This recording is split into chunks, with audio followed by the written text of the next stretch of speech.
Thank you very much. And now moving on to number 11, competitive procurement of solid waste recycling and organic material collection services, presented by Steve Krager, City Manager.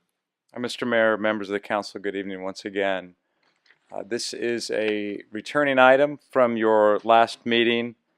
As you mentioned, the competitive procurement of solid waste recycling and organic material collection services. The request that is before you is to approve an RFP for release and related draft collection service franchise agreement. Your conversation at your last meeting addressed many potential amendments to this RFP. In the interim time, a matrix has been put together, a spreadsheet that shows 3 categories. The first category being those that were gathered that are recommended changes. The second grouping of alternatives are those that would be council preference. And then the third would be those that are no change is being recommended. We have with us tonight representatives from Sloan Vasquez McAfee, Carissa and Sue are returning, and we have Joe Sloan with us here tonight as well. So momentarily I will ask them to take the helm here, lead you through the process, and answer any questions that you may have. What I'd invite you to do is, at the very least, go through the recommended changes and council preferences. Those are decision points that need to be addressed this evening no matter what. With regard to the category 3 alternatives that are not numbered, so the numbered ones are those that no matter what we'll need you to address this evening. The ones that are lettered are if any individual on your council wants to pull one out for separate conversation. Of course, as you go through this, it's your discretion. But there are a number of those that were raised, sometimes by individual council members and some by others. So once again, that would be at your discretion on the lettered ones. So with that, I'd like to invite representatives from Sloan Vasquez McAfee to come before you to present, unless you have any questions of me.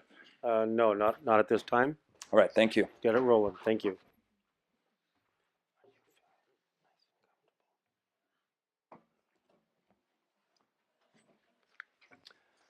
Mayor Cleveland, council members, it's a pleasure to be here with you this evening. And as Mr. Krager mentioned, I have with me this evening my business partner, Carissa McAfee, and our senior associate, Sue Vaccaro.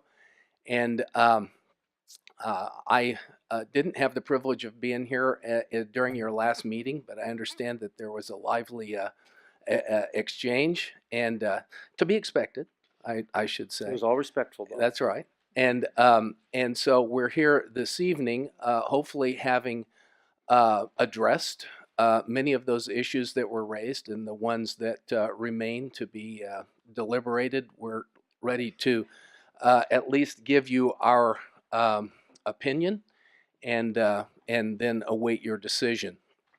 I would like to say at the onset that as you'll recall, over the last year, we've been through quite a process where we went about the community and we ascertained the desires of the community by hosting 9 community meetings that we did mostly last summer. And most, if not all, of the items that came to the fore during that time period were included in the document that you have before you.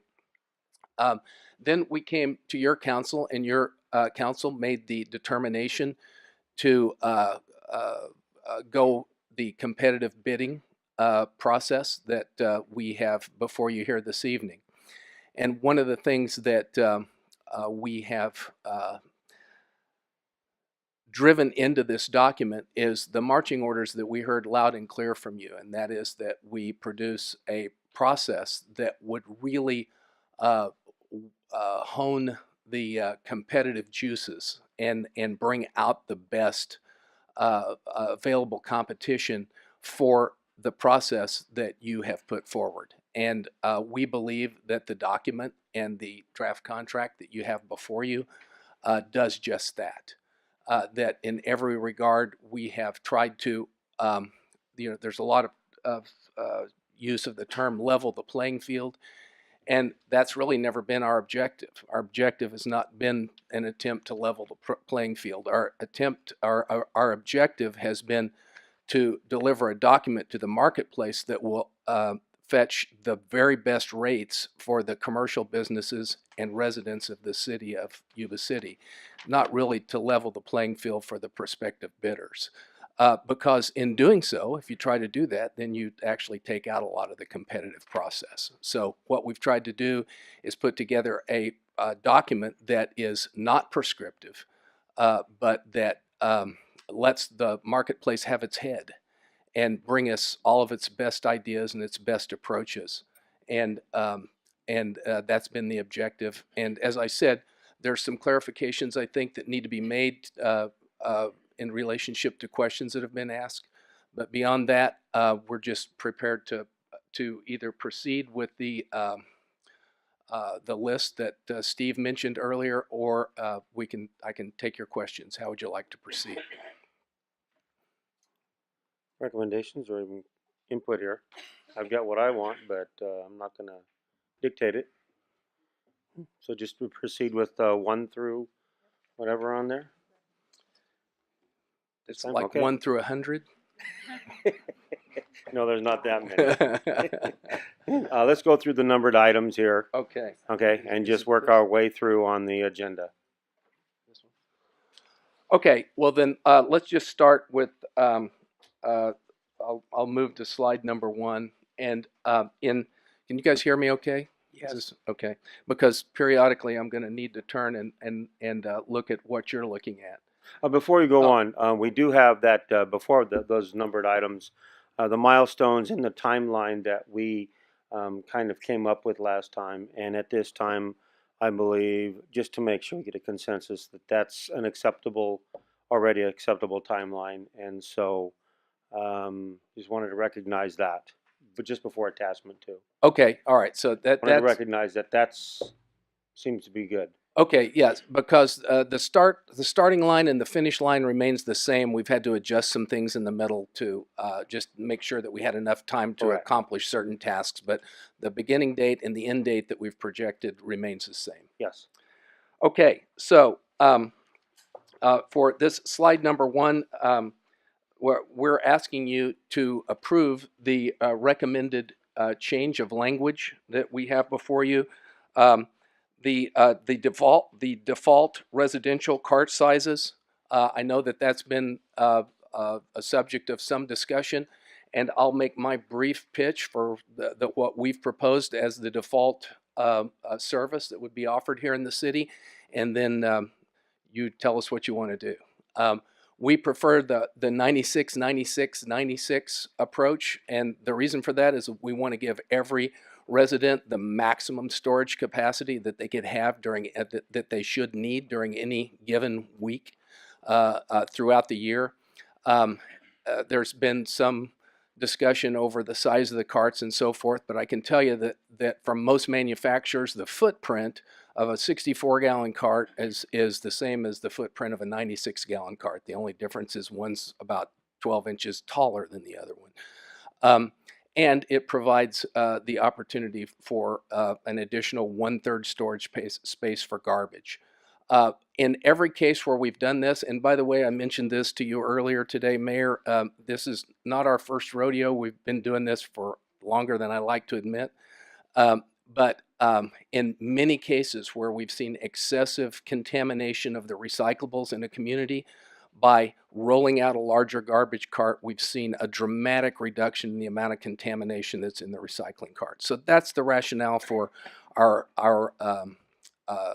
recommending that you go to that 96, 96, 96 as a default. Now, it's also been mentioned that there are residents that will not be able to accommodate those, and that's true. There will be somewhere between 5 and 10% of your residents that will not be able to accommodate 3 96-gallon carts because of the size of a gate or the place where they want to store theirs. They may need smaller ones. That would be up to the proposer to be able to provide an alternative for those folks. We would have a default service that would be offered to everybody, and then if people need a smaller container, of course, they'd be able to have one. Case by case. Yes. And will the fee be cheaper for a smaller container? No, it will not be. That begs the question, what is the difference in cost, perhaps, between a 64 and a 96? Okay, well, let's just look at it this way. Right now, what you've got, if you drive through town, as I'm sure everybody here does regularly, if you drive through town, you see that you've already got 64, 70 gallons worth of trash that's protruding from the top of most of the 32-gallon trash cans. And so it's not going to be really a difference in weight. I mean, the houses aren't going to start generating more garbage because they have a larger cart.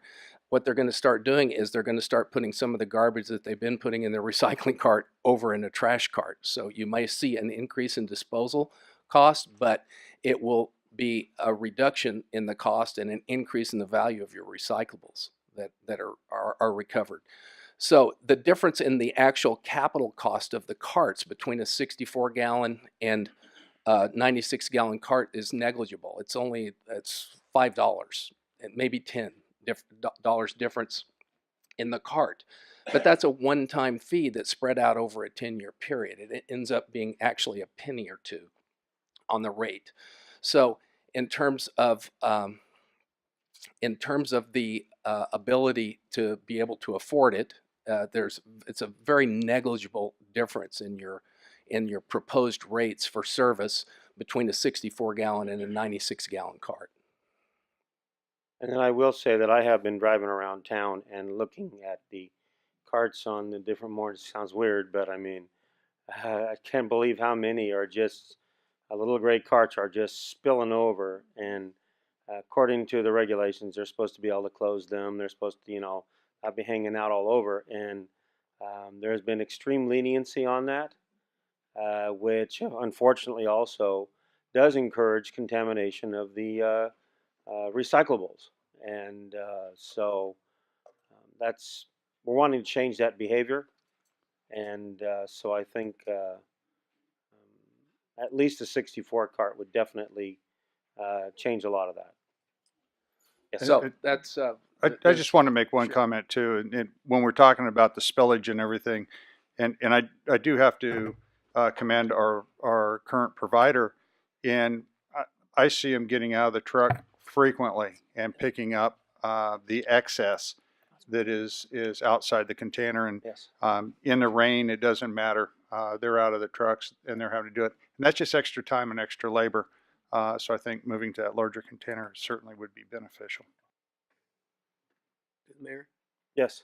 you weren't here last time. I'm going to bring this up again. I'm thinking of the older senior citizen that doesn't even use 32 container, and he or she, older, has to carry that big container out there, and you said the prices are going to be the same. I know we haven't got to that category yet about being less or not, but I just can't see, certain folks, yes, 96 across the board, but I just can't see somebody that's a senior citizen that's up there that, I mean, my mother barely filled up a 32 once a week. I mean, barely for her taking care of herself. And there's just more than my mother in the community, the citizens of this community, that do not need a 64, don't even need a 64, and you're making it mandatory 96 across the board. I think we should have a little leeway on that.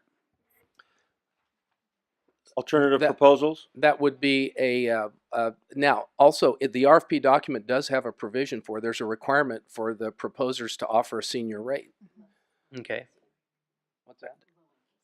Yeah, that's right, lowering the senior rate.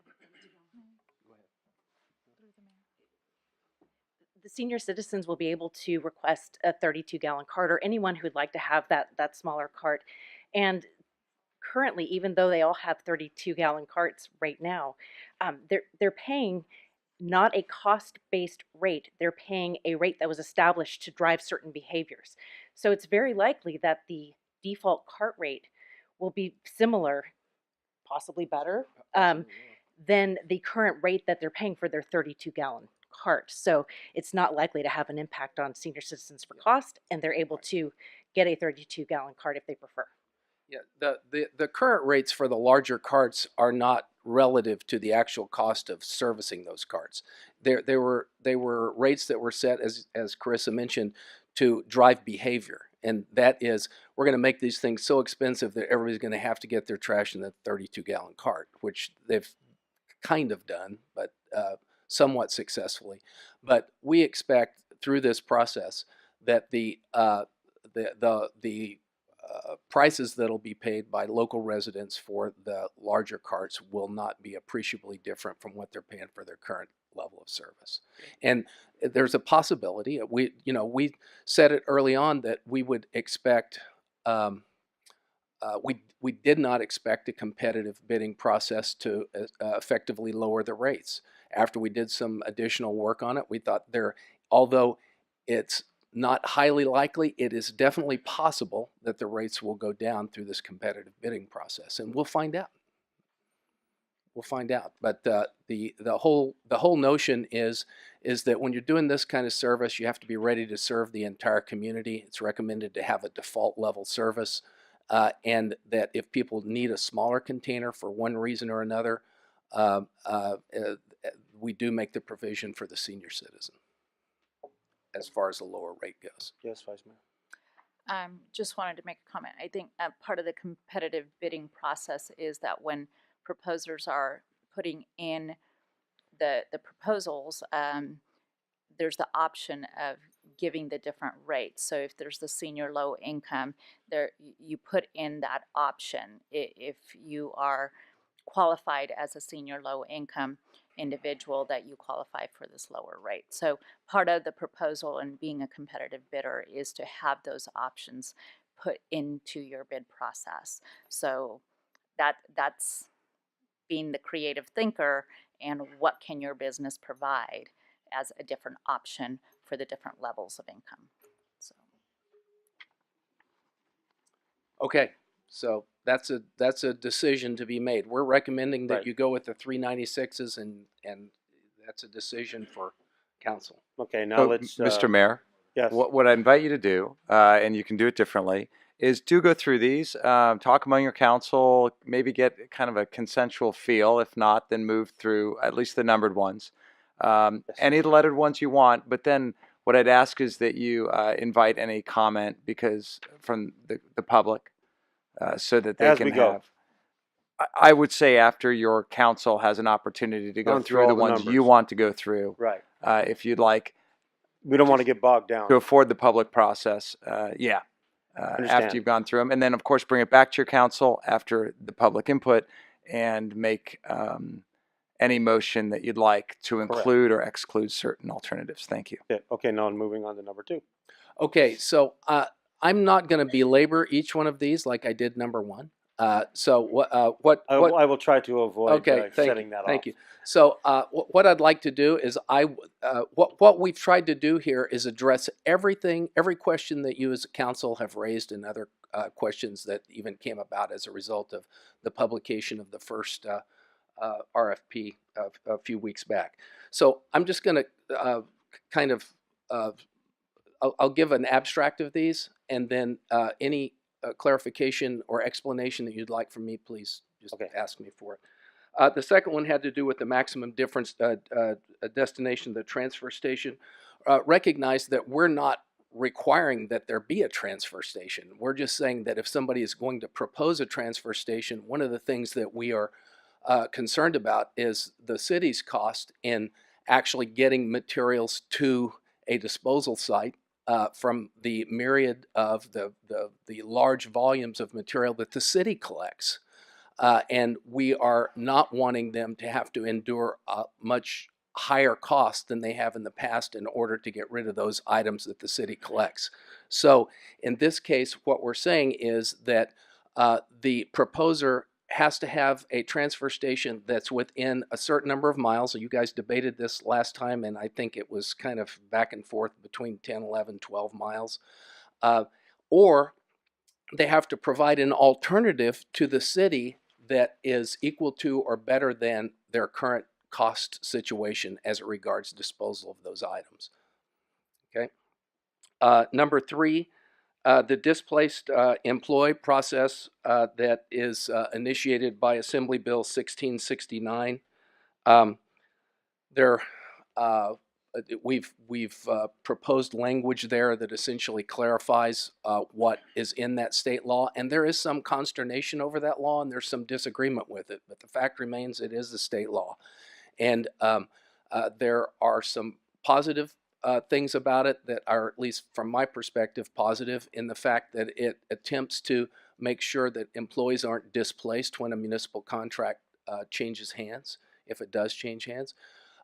But there's a weakness to it in that the new employer is only required to keep those employees for 90 days.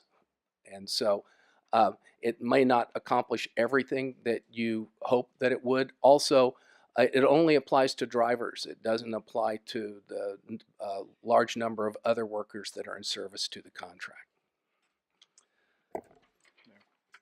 We need a clarification, comment clarification? I just want to be on record that makes me very uncomfortable, what he just said. Only 90-day guarantee for these folks, their jobs, their livelihood.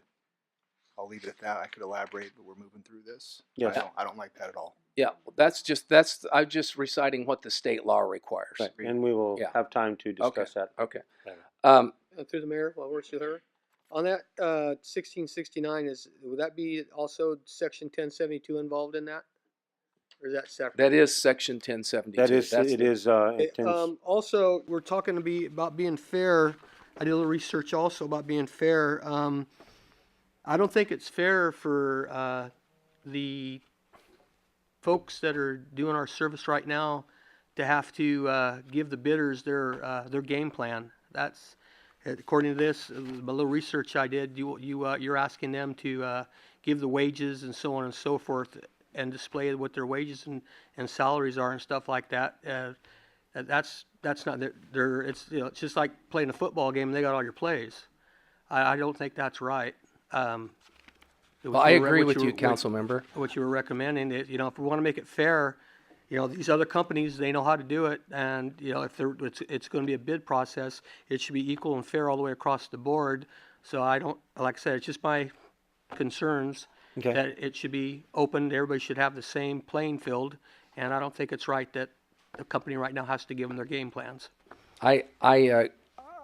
Philosophically, I agree with you, but we're not recommending this. We're just citing what the state law says. And 1669 requires that in this particular service, because it's specifically, this law specifically deals with one entity, and that's when solid waste service providers change, and it deals with the drivers, and it's the law that states that they have to provide that information.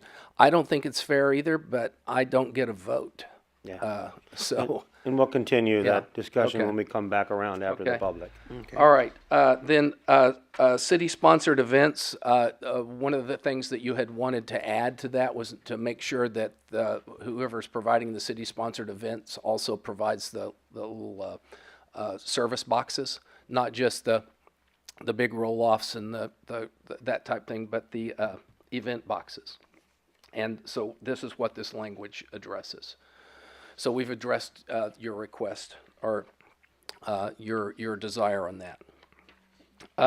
The process timeline, that's what you mentioned, Mayor, that you've looked at that and we don't need to spend any time on that. That's the timeline. Essentially, like I said, we have the same start time and we have the same finish date, but we've kind of had to adjust some of the dates in between.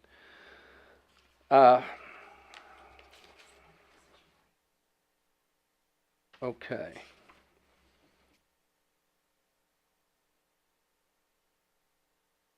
So, I need to get to, are we there? Oh, okay, thank you for doing that for me. We need to understand your preference on these. This number 6 had to do with the number of annual bulky item pickups. We had included 4 annual bulky item, not cleanups, but bulky items collected for free or as part of the service fee. There was some discussion about reducing that to 2, and we don't think it makes an appreciable difference in the cost of the service or the proposals that the cost proposals that you'll receive. So we're just seeking your guidance on that. If you'd like to change it from 4 to 2, we're prepared to do that. One of the things that I have had comments from citizens is that they're remembering that you can call and then stuff like that. And then of course we only had one, I think it was now. But having the 4 is great. But then having something like a household cleanup type thing to where they could actually put a designated amount out there that would be picked up, and it would be done like in different quadrants of the city, so as to not overload the system, the whole city at one time. But there would be certain quadrants of the city that would be notified through mail, through media, that this is going to be a bulky day, and you have this amount that you'll be able to put out there, and a certain amount designated, and then people would remember to do that. Although some people may then rely on that as to be their going to the dump day. So there are concerns of that too, but it needed to be discussed as an option, as an idea. I've been to the dump 4 times in the last week, cleaning stuff up, getting ready for winter and stuff, and once to the metal recycle.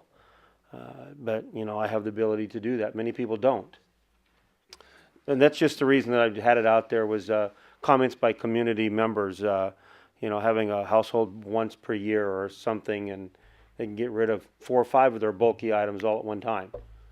So I can tell you 20 years ago, what most communities did was they had an annual or maybe twice a year community cleanup days. And they did just what you described. They had certain areas, and the contractor would take roll-off boxes over, and people would have We'll to do that here in the essentially- county. Yeah, so that was a pretty common practice. But what contractors found to be more efficient was to just plan for a certain number of bulky items annually, whatever is decided in the council, and just to pick those up as they go.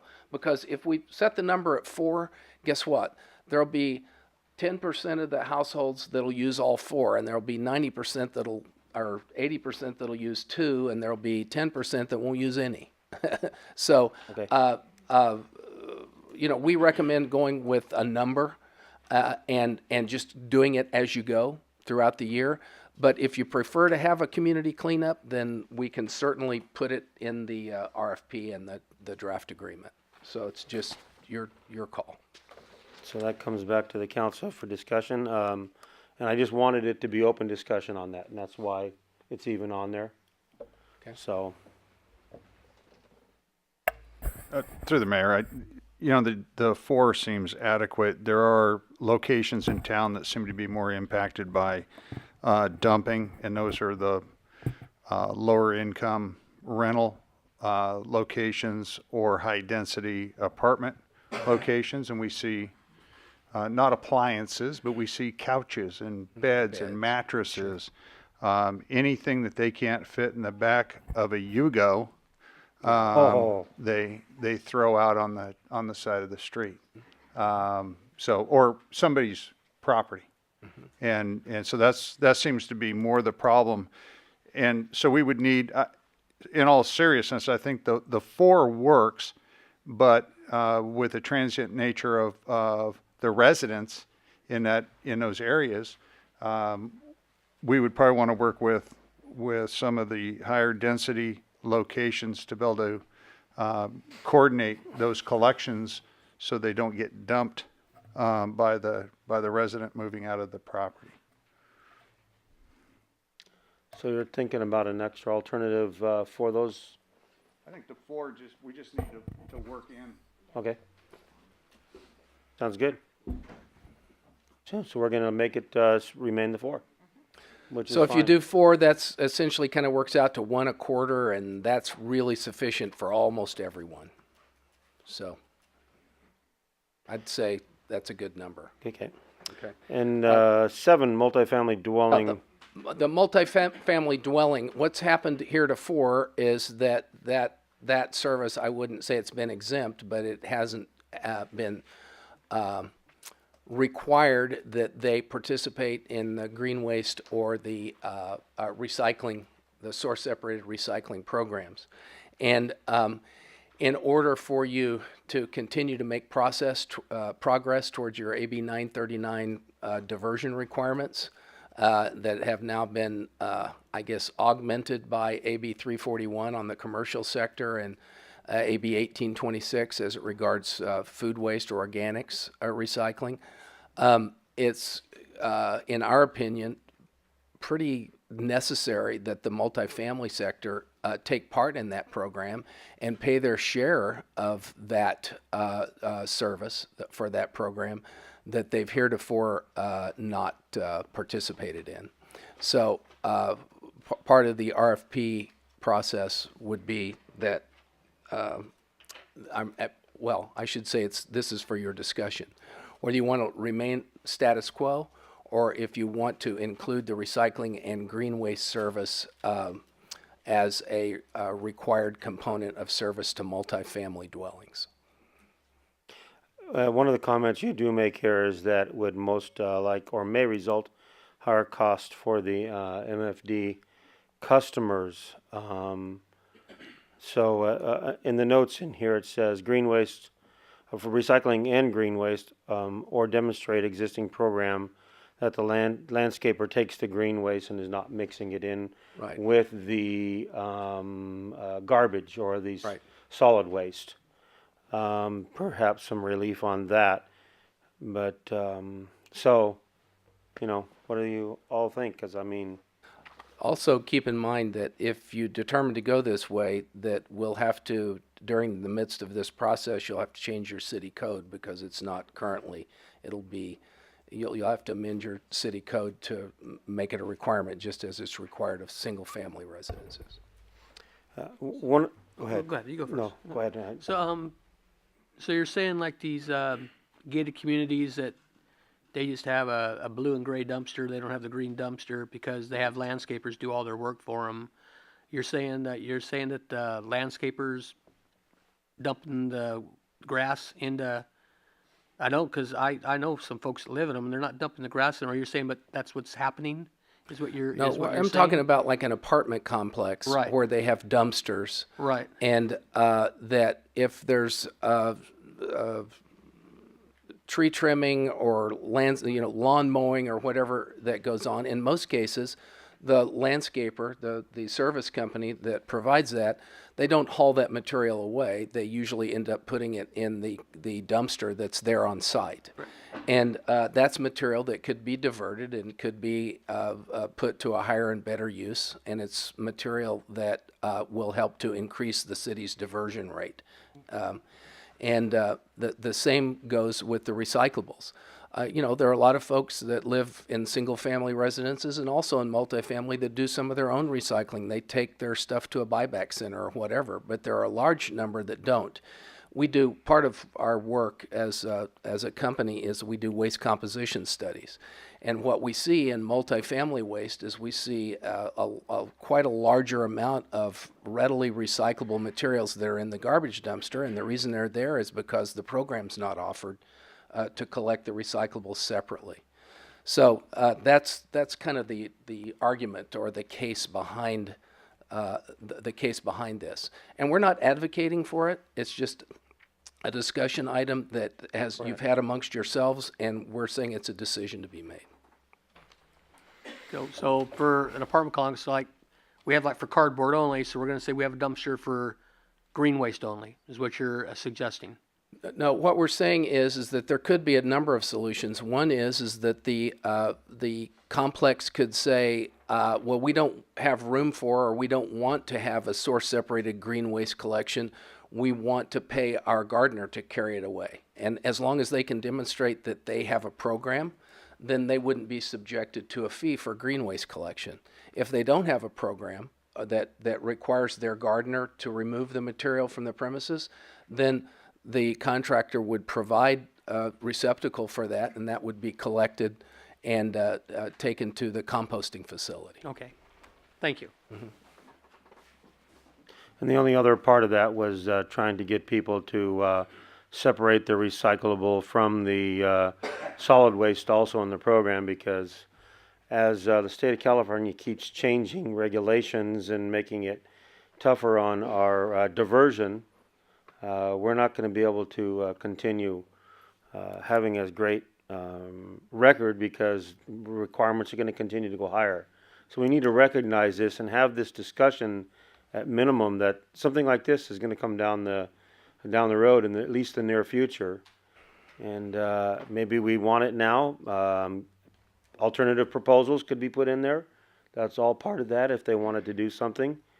Or it could be, just as an alternative type thing for an addition, a perk, or just an extra service that could be provided.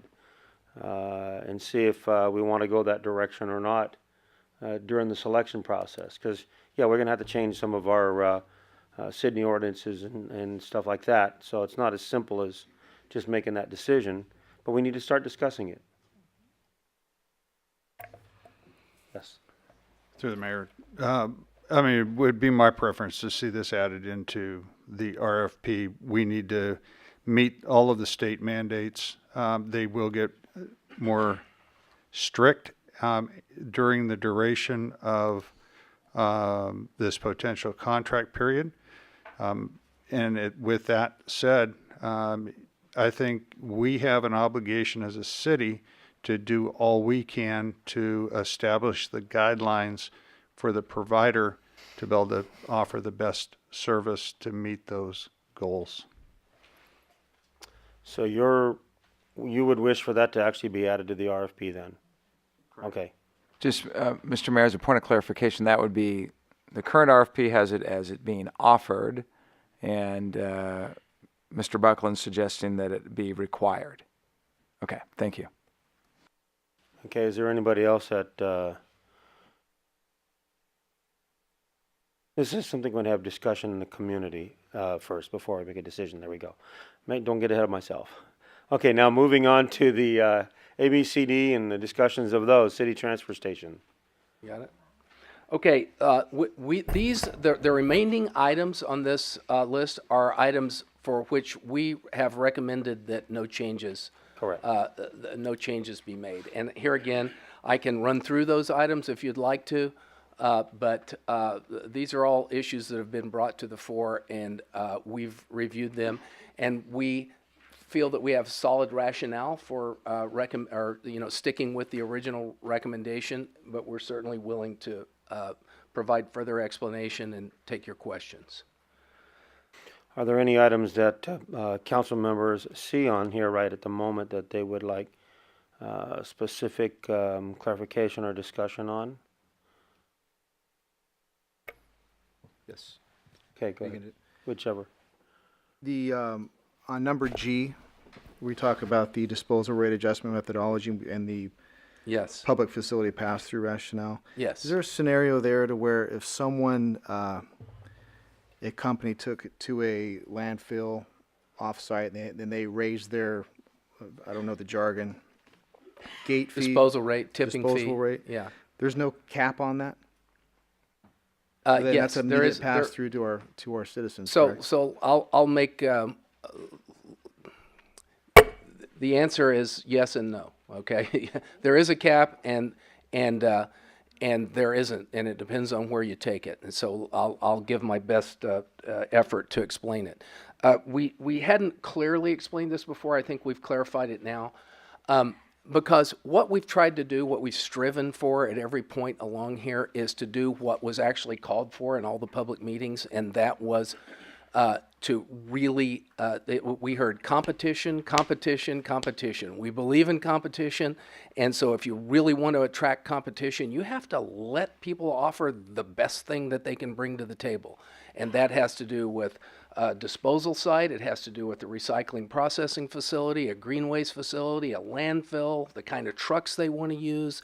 All of that stuff is open to them to make those decisions about how they want to handle the material. It has to be handled legally and appropriately. It has to be managed in a way that's economic and efficient and accomplishes all the objectives of the city. But primarily what we said is, at the beginning of this, is that you wanted to secure, because nobody was dissatisfied with the service of the current contractor. Everybody was very well satisfied with it, but you wanted to see what the market would bear in terms of cost. And so as long as somebody is able to maintain or improve on the current levels of service and provide a better cost, whether it's offered by the incumbent or by another provider, that was the objective. And so that's even the objective in this rate adjustment methodology. And so here's the easiest way for me to describe it. Typically, the rate adjustment procedure is broken up into two components. It's bifurcated into the collection portion, that is the transportation side of it. That's the trucks leaving the yard, going out, picking up whatever the payload is, and bringing it back to either a landfill or a transfer station or a recycling facility or a green waste facility or a food processing facility or whatever they may offer. That's the collection side. The other side is the disposal side, and in that disposal side you have other components: a transfer station, a landfill, and also recycling processing facilities and green waste facilities. Typically, and I'm just going to use this because we don't have the exact number yet, because the exact number will be determined through the bidding process, but typically that's about 70% of the cost is related to transportation, and about 30% of it is related to that other stuff that I just described. So it's 70-30. It could be 65-35, it could be 75-25, but the bidding process will actually determine that.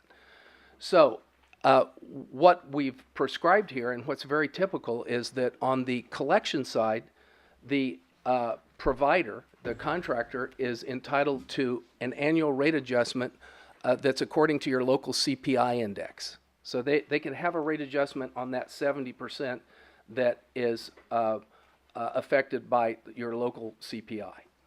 On the disposal side of it, if they are privately owned facilities, so the distinction is between private and publicly owned facilities, because there are some public landfills that could possibly receive material from here.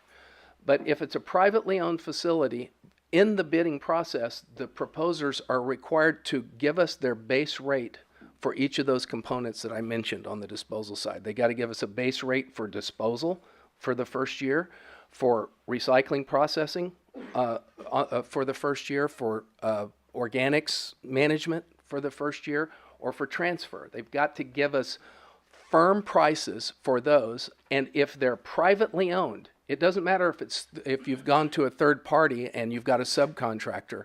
If they're privately owned, the only adjustment that will be allowed on that 30% component, the disposal component, is CPI as well. Okay? So the pass-through, so when you ask about is there no ceiling to it, the pass-through would be, and I'll just use for an example because it's the closest publicly owned landfill I know of, is that I think it's owned by the city of Sacramento. It's like 30 miles away. If that was a facility that somebody opted to use to take the city of Yuba City's garbage, and they raised the rate at a lower rate than CPI, all they would get would be whatever that actual rate increase is. If it was a higher rate than CPI, they'd also get that. So it's a pass-through if it's a publicly owned facility. And the reason that it's a pass-through is because that's a rate that everybody has to pay. That's not they don't make deals there, and they don't control the cost. It's controlled by a public entity. So what we would expect from most proposers is that they're going to be proposing mostly privately owned facilities. We've heard of interest from about 6, and these are just ones we've casually heard of. We haven't gone out and solicited any interest in this, but we've heard about 6 interested proposers. Some of them have their own landfills, some don't.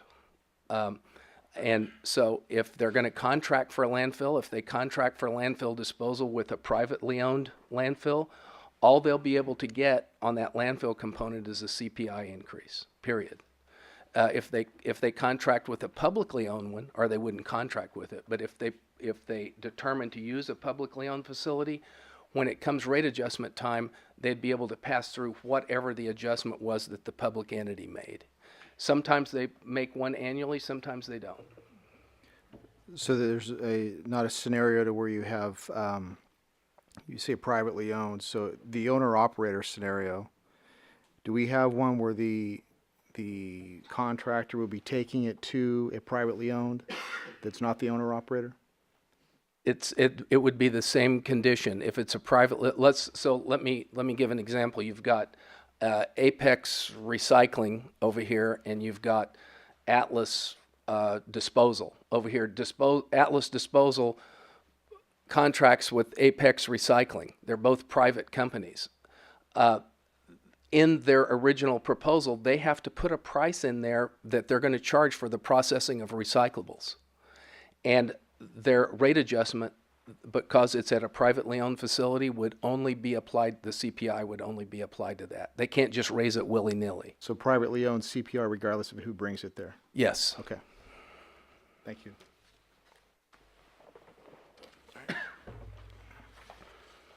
Okay, anybody else have one that they would like to specifically discuss? I'd go back to item A. Okay. That's the in-city transfer or within the sphere of Yuba City Transfer Station. Okay. Joe,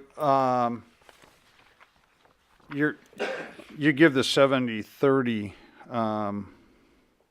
split on costs.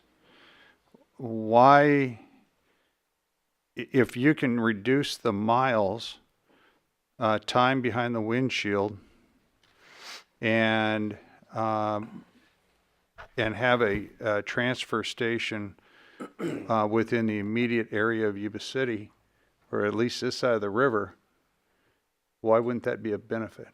Well, it may very well be a benefit, but the fact of the matter is that it's our perspective that you've asked for the marketplace to bring their best ideas, and they may have better ideas than that. So there's every possibility in the world that somebody could.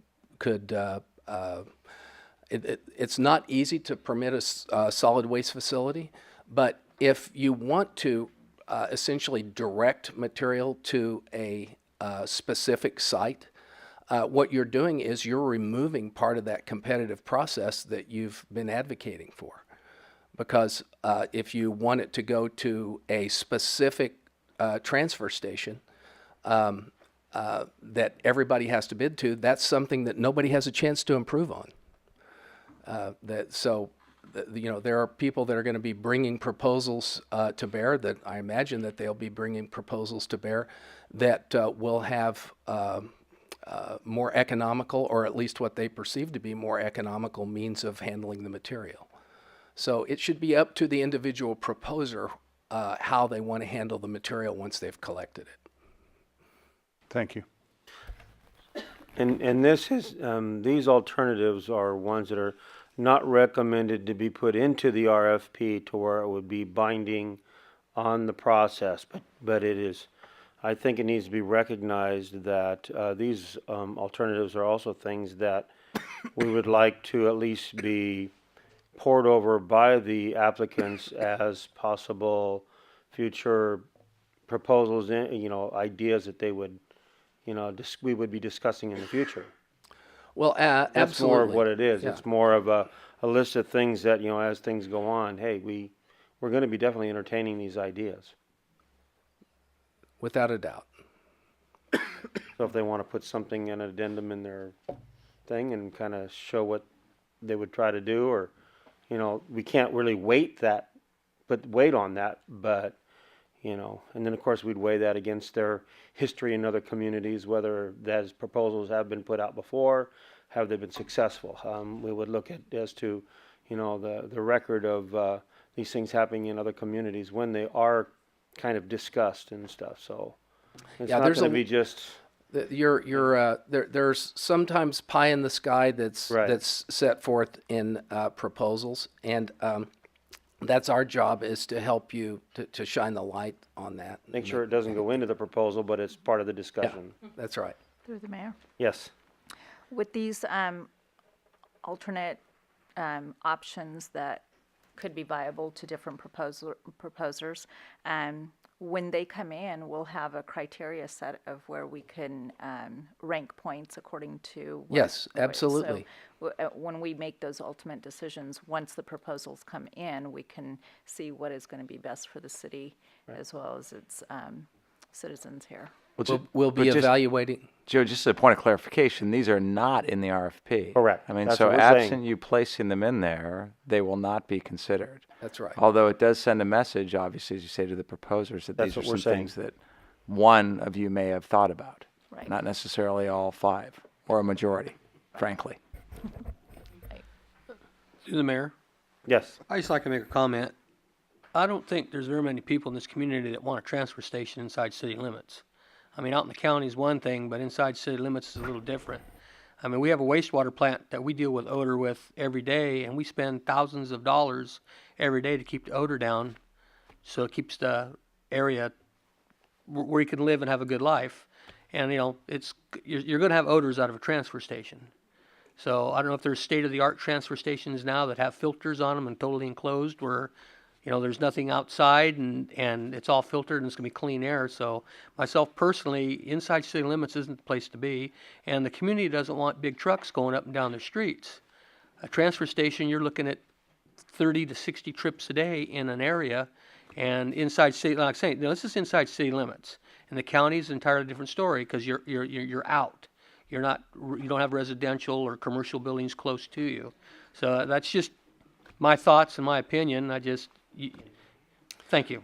So most of the issues related with the transfer station can be mitigated, save the traffic one. The traffic one is, that it's all going to one place, and whatever the traffic is and whatever the tonnage is, the weight of the trucks, the number of trucks, that's going to be whatever it is, and that really can't be mitigated.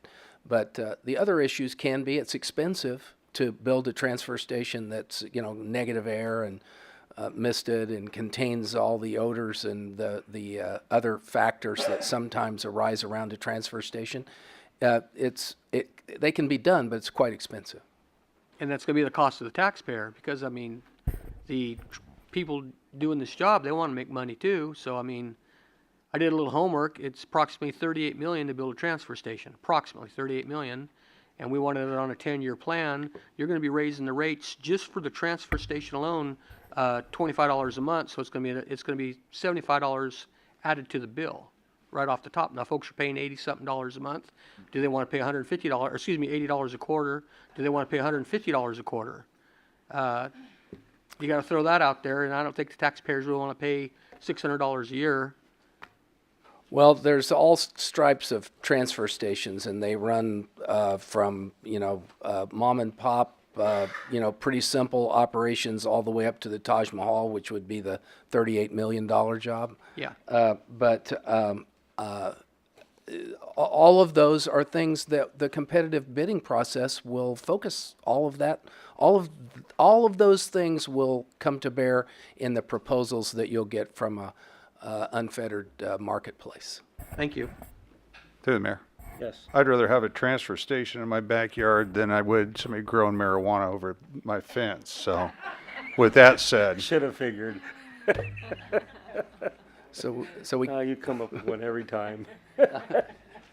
I had a good comment to make, and my partner called me down on it. So I'll mind my manners. And the only other one that I actually had to do with the commercial carts and having the blue, like to recycle and stuff. I understood very well the chart that was put up there, the pictorial about the huge amount of carts for the residents and then only a few for the commercial, and that's E. And the thing is while I agree that there's definitely a lot different number of carts, but the transportation cost is still the same. To go to a 2-cart commercial as it would be for a 1-cart commercial. The goal is if they, well anyway, I'll continue.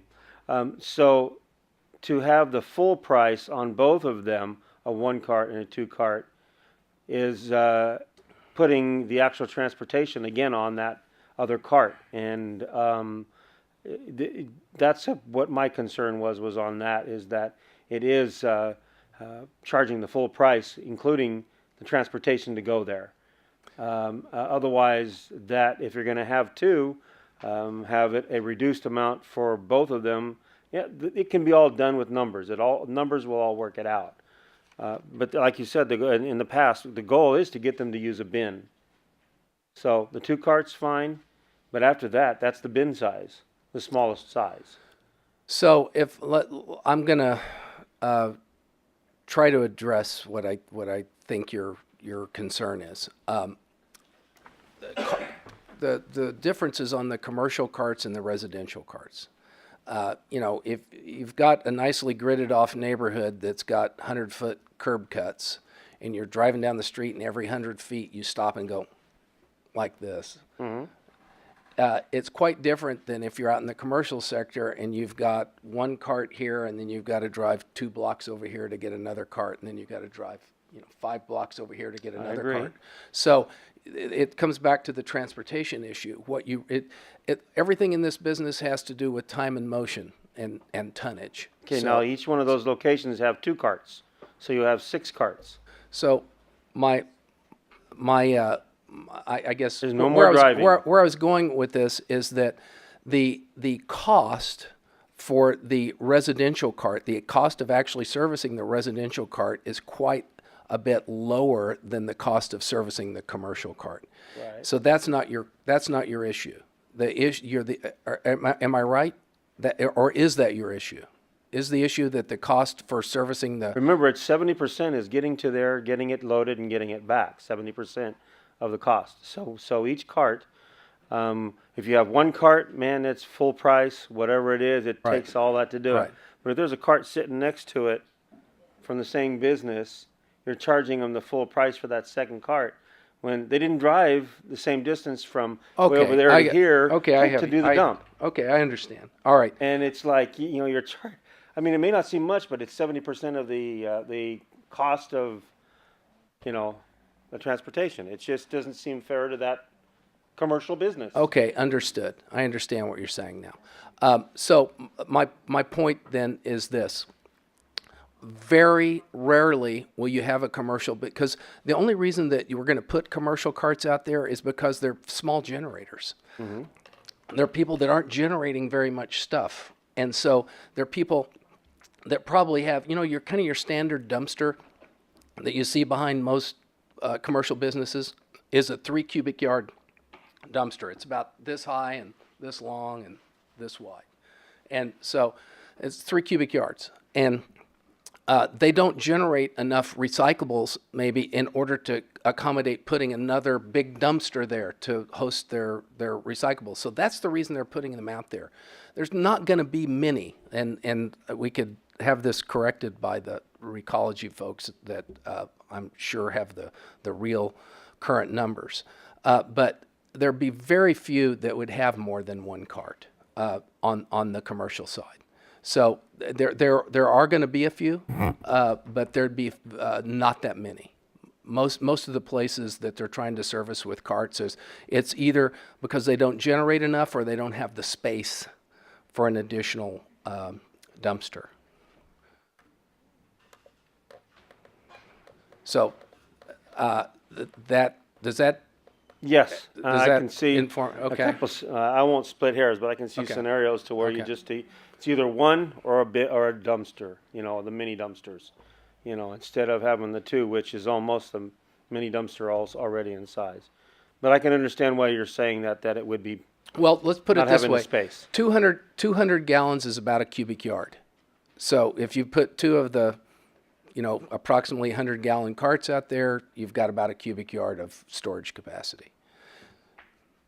Right. So So it's one or a bin instead. yeah. Thank you. You have the best staff on earth.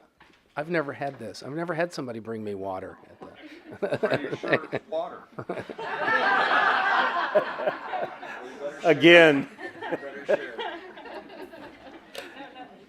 But I just wanted that well talked out to where, you know, maybe somebody will propose something a little different than the RFP, maybe not. We'll see. Look, everybody's going to have an opportunity to propose rates. Exactly, and that's And why I so- wanted a so, good discussion on it. Yeah. Okay. Most of the others, for me, you had great explanations and acceptable reasons to remain.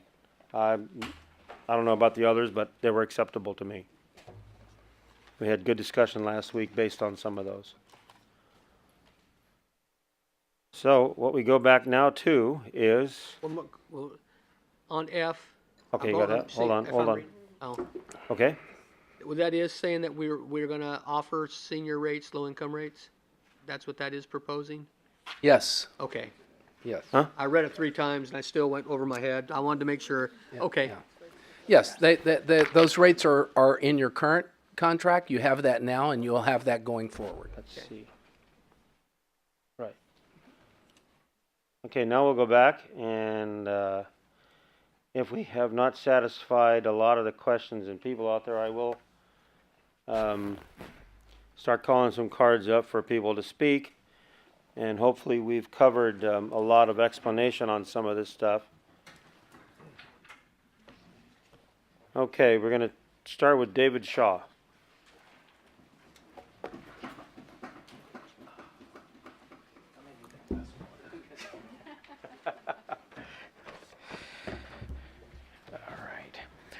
Thank you, Mr. Mayor, Councilman. My name's Dave Shaw. I'm a resident of Yuba City. I live up on Brower Court. Likewise, I'm a business owner here in Yuba City, and by the nature of my business, I'm an accounting, tax, and financial expert due to my experience and credentials. I don't stand here tonight to talk to you about all the fine numbers, because we've been through those for 2 meetings. It's just about bored everybody to death, I think. But I'm here as a resident of Yuba City, because I'm concerned. When this process all started, it started with one thing in mind. The one thing that it started in mind with was the residents of Yuba City. We go back to, hey, let's have Recology sharpen their pencils. Thus, we get to the competitive process. I think something's happened during this process, and we've already exhausted tens of thousands of dollars, and it seems like we've lost our focus, because everything we talk about isn't really talking about the residents and the ratepayers of Yuba City. Are we going to do 96-gallon cans? We're going to do 32-gallon cans? We're going to do twice a week, once a week? It's all the minutia. And when we go through this at the last council meeting, it was very clear, even though we had a draft RFP, the council was still undecided on a ton of issues. A myriad of them. A lot of them's been addressed tonight, but as we keep unfolding one, then another question comes and another question comes. And we started this agenda item right at an hour ago. And quite honestly, we're not much further along than we were an hour ago. We still have a lot of questions from people in the public, and I'm sure there's more questions from the council. When I look at what has been presented, I'm very concerned about the effect not only to the current employees of Recology, but for the ratepayers of Yuba City. All the additional requirements within this RFP adds a lot of extra cost. Within that, they're going to be passed on one form or another, either to the employees who are going to have reduced wages and benefits because of the 90 days or lose their jobs, or our rates are going to go up. I compel you to do what's in the best interest of the city and its ratepayers. Sometimes you start out with a good idea and it goes awry. I employ this council. Stop. Take a big deep breath. Take this to an ad hoc committee, a special session to where you can spend some real time and flush this out. And I see the mayor shaking his head no already. You need to do what's right for the public, and you need to ensure that we get this contract right. It is the biggest single contract that we have in the city, and you can't afford to screw it up. So I thank you for your time, and I would employ you to reconsider and take this to something to where some real discussion can be had by not only council, but the general public. Thank you. This is the process to do that in public, transparent, already doing it. What you're promoting is a delay of process and actually causing a much, much more volatile possible situation. So this is the government process to achieve this for a franchise agreement, okay? This is it. What you're asking for, this is it. May I respond, Mr. Mayor? Just very, 2 Just seconds. few seconds. I understand the process. I just would like to have the due diligence done, and I've looked at the timeline, and I think it's there. I'm not asking for a year. No, Just there is no, make sure- the timeline is short. That's fine, Mr. Okay. Mayor. Thank you. No, this is the process. I usually don't stick my neck out like that, but after almost a year of listening to people in the community, talking, everything else, this is the process. Ron Roman. It's good to see you tonight again.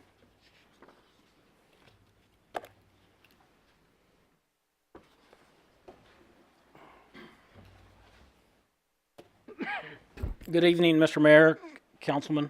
My name is Ron Roman, and I am the district representative for operating engineers, local number 3. And we do represent the approximately 110 workers out there at Recology today. And a couple weeks ago, I brought up a couple things that I had concerns with, and that was there's a lot of things addressed in this RFP. And everybody's got to buy new trucks, more money. Everybody's got to buy new cans and more money. Everybody's got to follow all the same rules, same money. But nobody really addressed the labor end of it. Okay, I see there's a recommended change here as per state law. Okay, and that completely makes it an unfair advantage for anybody else who's bidding on this project.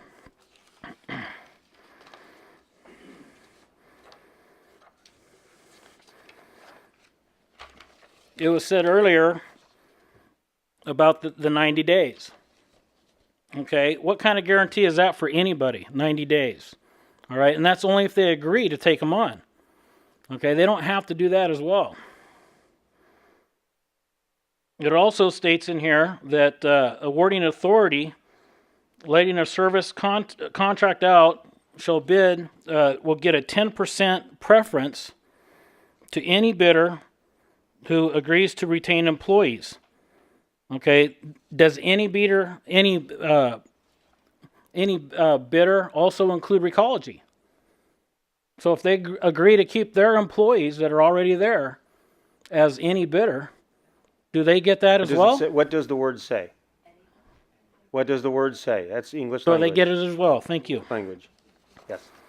Okay, and then also where it says that they have to give up the wage rates, the hours, how many trucks are on the road, all the routes and such. Shouldn't everybody have to do that? That's my question to you. If you're going to give them a competitive advantage of knowing what the cards are, it won't take much to go out there and say, we're going to lower our rates in the bid, or the amount of trucks that are on the road, or the amount of people. If they say they have 20 routes out there and they pay their guys 18 or 20 bucks an hour, it's not a fair example. So I would implore that you would also look into that. You can apply the state law, but you can also put stuff in there as well. Yes. And add to that and let them be, last week or 2 weeks ago was apples and apples, and now it stated that it's not apples to apples. It's a true competitive bid that's really not. Okay, so once again, I appreciate the opportunity to come up here and talk, and I'm open to any questions that you may have as well. I'm just curious as to how you got to where it's not apples to apples. I'm sorry? Not apples to apples, because everybody will have to present based upon all information that is out there, the same and equal opportunity to bid.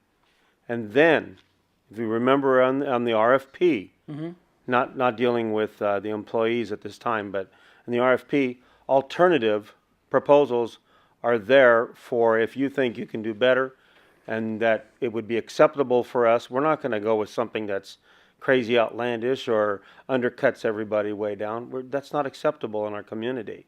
They have to be qualified, reasonable alternatives.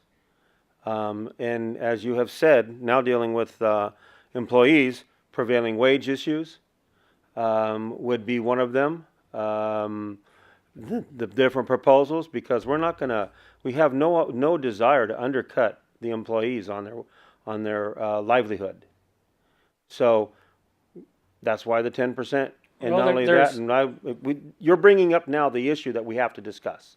So you're doing exactly part of the process that we need to do in public is for you to bring this up and for us to discuss it in public, because we're not allowed to do it in private. We're not allowed to get together.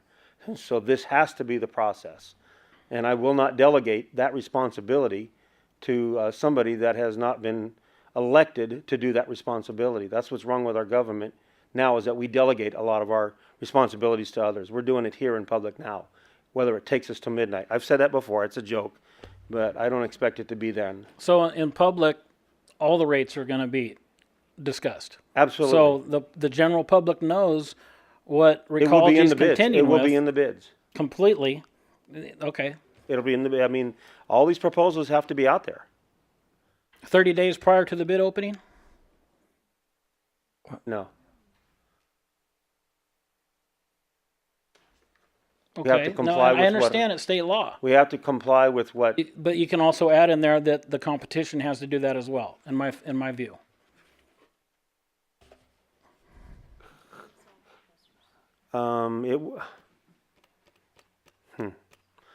Competitive bidding. not sure where you're going with that one at this time. I'm not deciphering that one.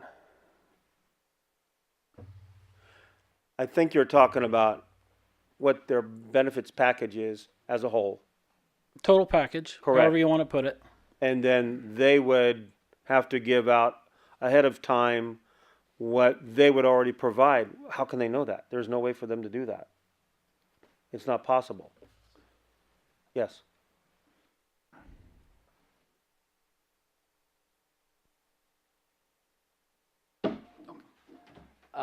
Clarification. Just a clarification on there's no requirement in the law that the incumbent has to supply information on routes and trucks and all that kind of stuff. There's no requirement about that. Now, I will say that Recology's been very cooperative, and they've been very forthcoming with that information. So that's to their commendation. But the requirement of the law, and by the way, is there a city attorney here? There you go.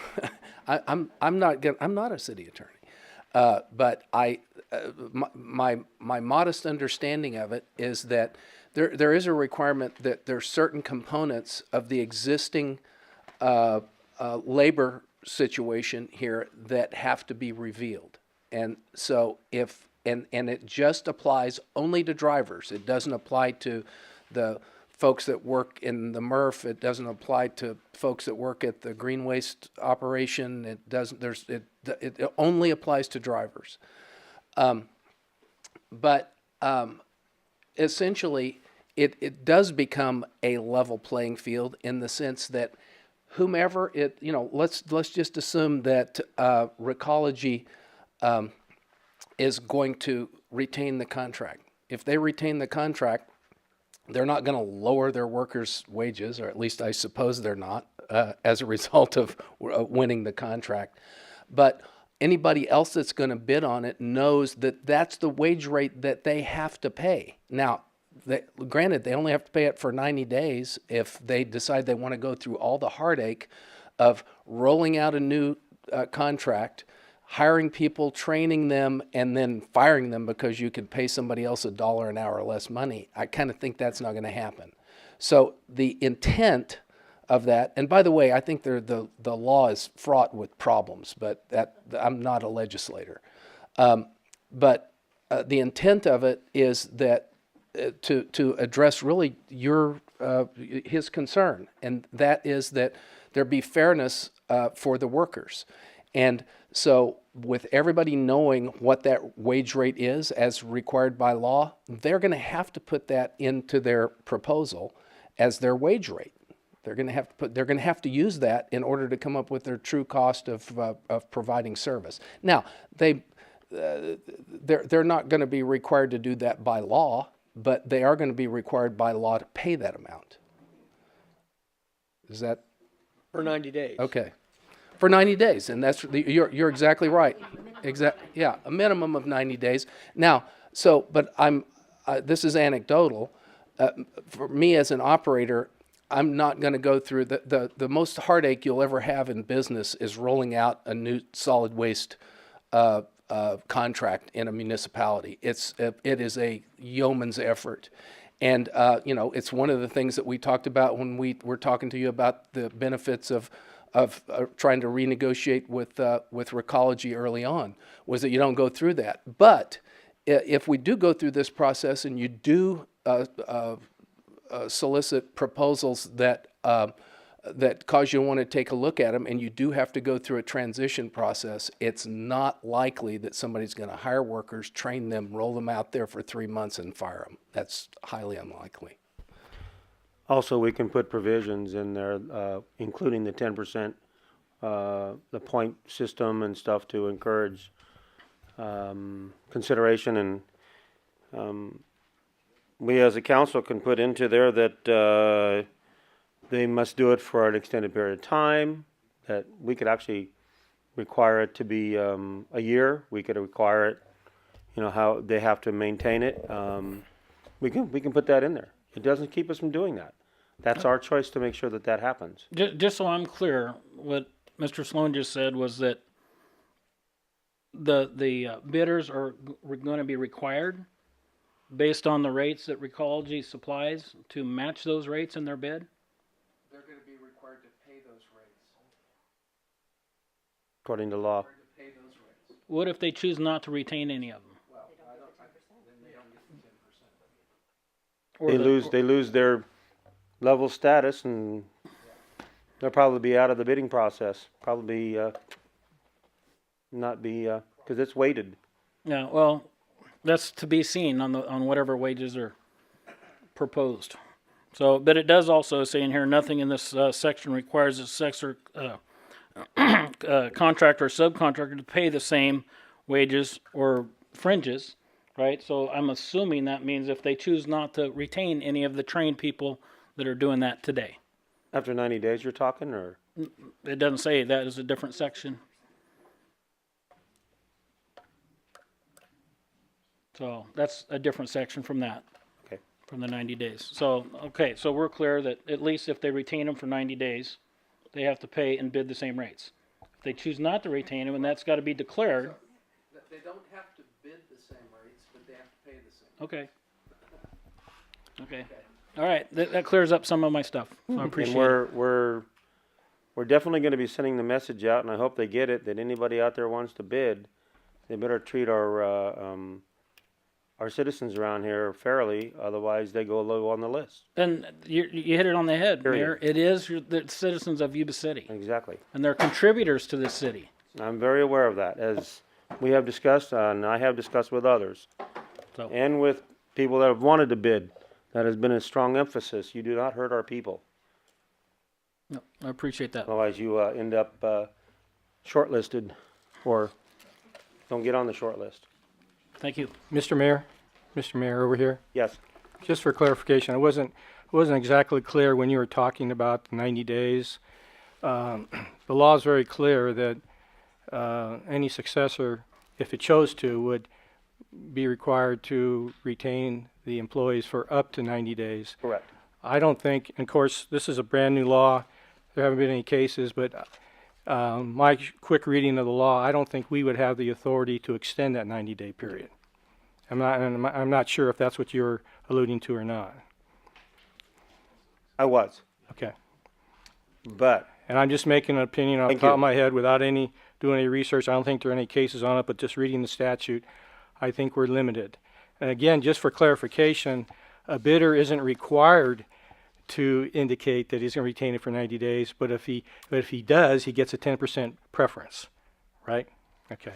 And the law specifically states that nothing in the law requires a successor contractor to pay the same wages as the predecessor. Just wanted to clarify that. The law specifically states that.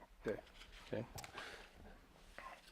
So, to add to that, or maybe that you could also help me with this. There are a number of municipal contracts I know that are out there that in the competitive bidding process, you as a deliberative body, as legislators, so to speak, you can make that requirement. Irrespective of this state law, or in addition to this state law, you could add a condition to this RFP that makes a requirement. Which requirement are you referring exactly? That makes a requirement of retaining the workers and paying a specific wage. Now, that's the kind of thing that I talked about earlier that I don't recommend. I understand. But it's been done. It will limit perhaps some of the bidding process participation.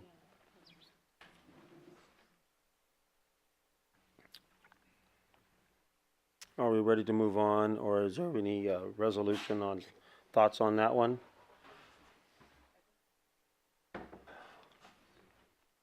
Okay. I'll call up the next Mark Mueller. It's Mary Moliner. Last time you addressed me, you addressed me as Mary. Oh, that's right. All right, let's Yeah. yeah. Did I get it right this time? Yeah, you did Okay, I good. thought You did so. good. Moliner. Good evening. Mark Mueller. This won't take me till midnight. You know, I want to clarify that. And I'm going to be a little condescending, and I don't mean to be, but it's just like my nature, right? But at the end of the day, you're sitting here trying to fight for the people, and I got to say it's admirable. You're trying to fight for the workers, and I sat over here and I thought, man, that's admirable. The mayor of Yuba City is speaking that he's going to protect the workers of Recology. And then the lawyer pipes up and says, probably not going to happen. That's the point that I think the gentleman earlier was trying to make, that we're going through this process and there's a lot of unknowns and there's a lot of speculation. I got here at this meeting. I missed the last meeting. This gentleman right here, he's a professional in his industry. I can see that. I've worked with lots of people that are professionals in my industry, coming from the pipe fitting and the steam fitting and the building powerhouses. This gentleman knows a lot about what he's talking about. He also said that he's not here to make recommendations. He's also said that he's not here to potentially create a better product for the end user, or a cheaper one anyway, and that the market you're going to let its head go, and you're going to let the market fix it. Okay, markets go to the bottom, or as low as they can go, and when you have another company coming in saying they're going to provide a service with a open shop company against a union shop company, I can tell you right now the labor rates are 30% different, and I don't have to know what they make. There's a 30% difference off the top for labor rates for packages. Some people think that that's a good thing, taking that away from a worker to go with the low bidder, because the low bidder comes in and he's going to supply the new trucks and he's going to supply the dumpsters. If you truly want to protect the local residents of Yuba City that have union jobs with fringe benefits, pension, health care, and they're not a burden on society, then write it in here. Write in here that they got to be a union. You could do that. You have that availability to do that. And I think the lawyer would agree. You can do that. You could say they have to be a union shop if the employees want to be a union shop. Overnight, 110 people can be union. If they change companies, they change contractors. We do it all the time in the construction private business. Okay? The other thing is then if you do that, odds are there's going to be apples to apples when it comes to wages and fringes, because labor is how every company, and I don't care who you are, that's how every company gets competitive. They're not going to go faster. They're going to speed down the highway. They're going to dump more trash for less money. How are they going to do that? They're going to do it with wages off the backs of workers. Everybody knows it. It's not a secret. So you guys are letting the market drive the wages down in the area. And you said you want to protect them, Mr. Mayor, and I believe your heart. I believe you're true. But I don't think you can protect them. I think that the market's going to say, if they bid this number and that's a good number, you're going to go with it, because that's what you do. That's what most public agencies do. They go with the low bid. Not necessarily, they put the word reasonable in there. Not lowest best bid, not the lowest best company, lowest reasonable. So all I want to say here is, You need to wrap it up. If you really want to do the right thing here, you've already skipped that. You should have negotiated with Recology is what you should have done. But you skipped it. You're now doing this bid thing. if you're going to do the bid thing, put a line item out there and make them With show that, you the labor. You need to stop and. Oh, yes, sir. I'll stop. With But that thank one- you for letting me speak. Thank you. And you know what? Good job. I will say, I still have questions on this whole thing, and not for you, but for us to discuss for the future, discussion regarding, the union shop and prevailing wage. That is still on the docket for us to discuss. So, as we go on through here. Through the mayor, Yes. just a point of it might help future speakers. The decision by this body and input from the community over a course of time, yes, against what the consultant told us, because what the consultant told us, and I want to make this perfectly clear to everybody in this room that may wish to hear it. What the consultant told us is, if we went behind closed doors, that would protect us from what's going on in this room right now. He said that. Those are words that came right out of Joe's mouth. I don't care to be protected in this process. I care that the process is open, that it is not done behind closed doors, that the public understands what the services are, who works and who they pay rates to. That's what needs to happen in this process. So let's stop talking about, well, what we should have done. Well, we are down a path right now that makes sense for our community. It makes sense for the ratepayer. It makes sense for the current provider. It makes sense for the entire process.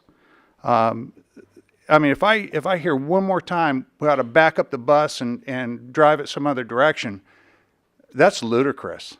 And no, I don't even want to hear any response to that. It's crazy to me that we would go behind closed doors and we would talk about $100 million contract behind closed doors. Okay? So let's move forward. I thank the mayor for giving me the moment to blow off a little steam, but I'll tell you what, the lid starts to pop after a little while. Every time I hear that, we're doing this for this community. We're not doing it necessarily for the current provider. We're doing it for the ratepayer. The ratepayer needs to know what goes into the process. That's it. 100% transparency. That's what we were asked for. Mike Leggins. Thanks for your patience, Mike. Good evening, Mayor Cleveland and council members. My name is Mike Leggins, General Manager of Recology Yuba City. I'm here just representing our employee owners, and I've submitted a letter last council meeting, and I've also submitted another letter to Steve Krager for this particular meeting. I think there's been a lot of discussion and clarification on some of those items, but I still have a concern about one of them, and it's in the letter. It's related to the rate adjustment methodology, and the way that it's really a definition of affiliate versus non-affiliate.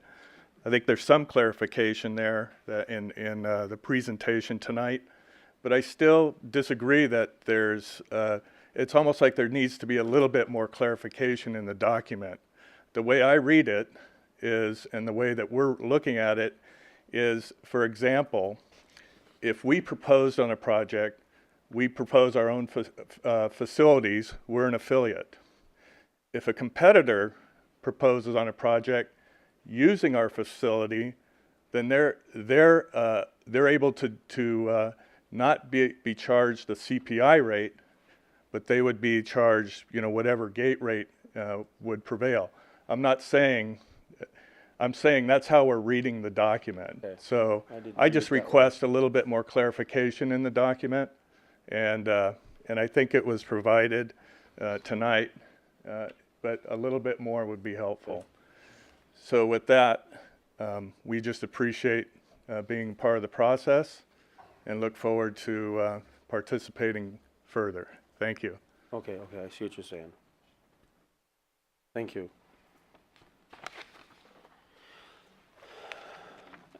The one comment I'll make real quickly here before I move on is we've had the same concerns throughout the whole process, and we've tried to at least analyze it as openly and non-preferential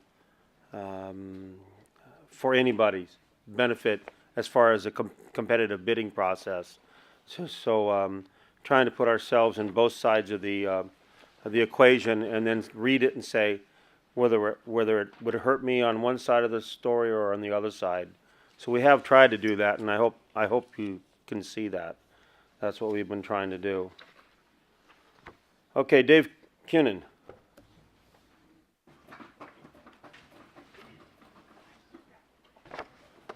Yes, we could have done the negotiating and not gone through any of this, but that's not our job. Hello, Mr. Mayor and Ms. Vice Mayor and members of the council. My name is David Kunin. I'm the General Manager of Recycling Industries. Again, I thank you for getting to this point. It's been a long time coming. I too submitted a letter. I felt it was important to at least articulate something in writing. Recycling Industries is not certainly in a position to be a proposer in this contract as a prime proposer. We see ourselves as a subcontractor for any proposer to have a place to dump their garbage within the city limits. Our transfer station is partially permitted. There are a few more entitlements, and we're here to be a partner in that with any proposer, and we see that there's a tremendous asset of what I'll say is leveling the playing field by being completely independent of any proposer.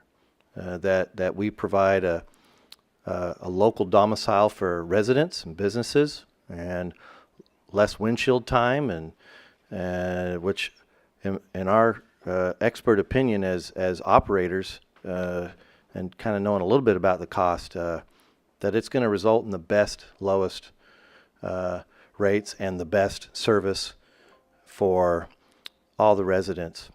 I do think, and I empathize with the issues being raised by our friends at the Operating Engineers and Plumbers and Pipe Fitters Union. I do think, as a practical matter, it would be ludicrous for a proposer to not put more than 90 days. I just think, I can't see any proposer putting an offer out and saying they're going to take workers from them and only guarantee a rate for 90 days. And I think you folks would see through that. It might not be in law, but as a practical matter, I could see an easy strike and a breach of contract and the incumbent service provider taking over if a new operator tried to pull a trick on qualified workers. Don't you think? I mean, that's what I would, that's what I think would happen. So as a practical matter, I think they're in a very good position with this new law that just came in this year, as opposed to, I don't know why they limit it to 90 days, but practically I can't see anybody just doing that. So with that, again, we're independent and we see ourselves as a great body to help any proposer in this process with a facility that I will say is already permitted and going to be built. I know you think you don't like one, but it's going to be built, Manny. We're going to build it. Thank you. Thank you very much. Salvatore. It's good to see you again. Good to see you too. I see that you stayed away from my last name. Absolutely. Smart. There are some languages I can sound it out and get it right, but This is a tough one. yeah. Salvatore Cornelio, Group Manager with Recology here in the Recology's Inland Group of Companies. Going back to what Mike Legan said earlier today, I was looking for a little bit of clarification on the disposal rate adjustment or the disposal rate increase. Maybe Sloan Vasquez can give a little bit more information on that. This evening he stated and maybe I'm just reading it wrong or interpreting the language wrong with the definitions, but he stated a private landfill or facility could only CPI the rate, whereas a public landfill can pass through the rate.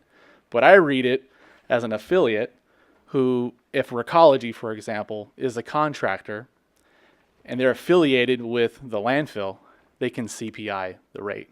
But if an outside company or another company is a hauler and they're taking the disposal material to a non-affiliate, another private entity, another private landfill, they could pass through whatever rate increase.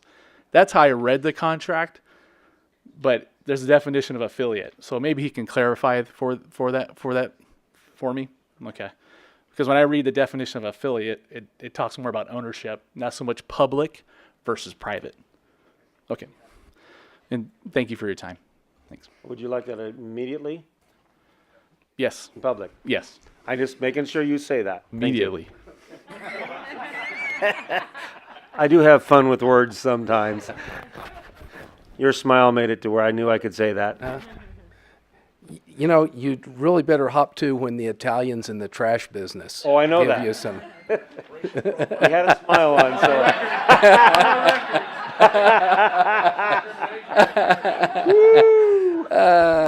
Okay. All right. Okay. I know. Ouch. Check my car, would you? All right. Okay. I know. I'm sorry. I can't help myself. You weren't close enough to restrain me this time, Chris. Now, if this was in a comedian venue, I know. I'm it would sorry. be okay, right? Okay. So look, we will do a better job of this. I've done my best, I think, to describe it, but let's just I'll put it as simply as I can. Now, because I'm going to give an anecdote here.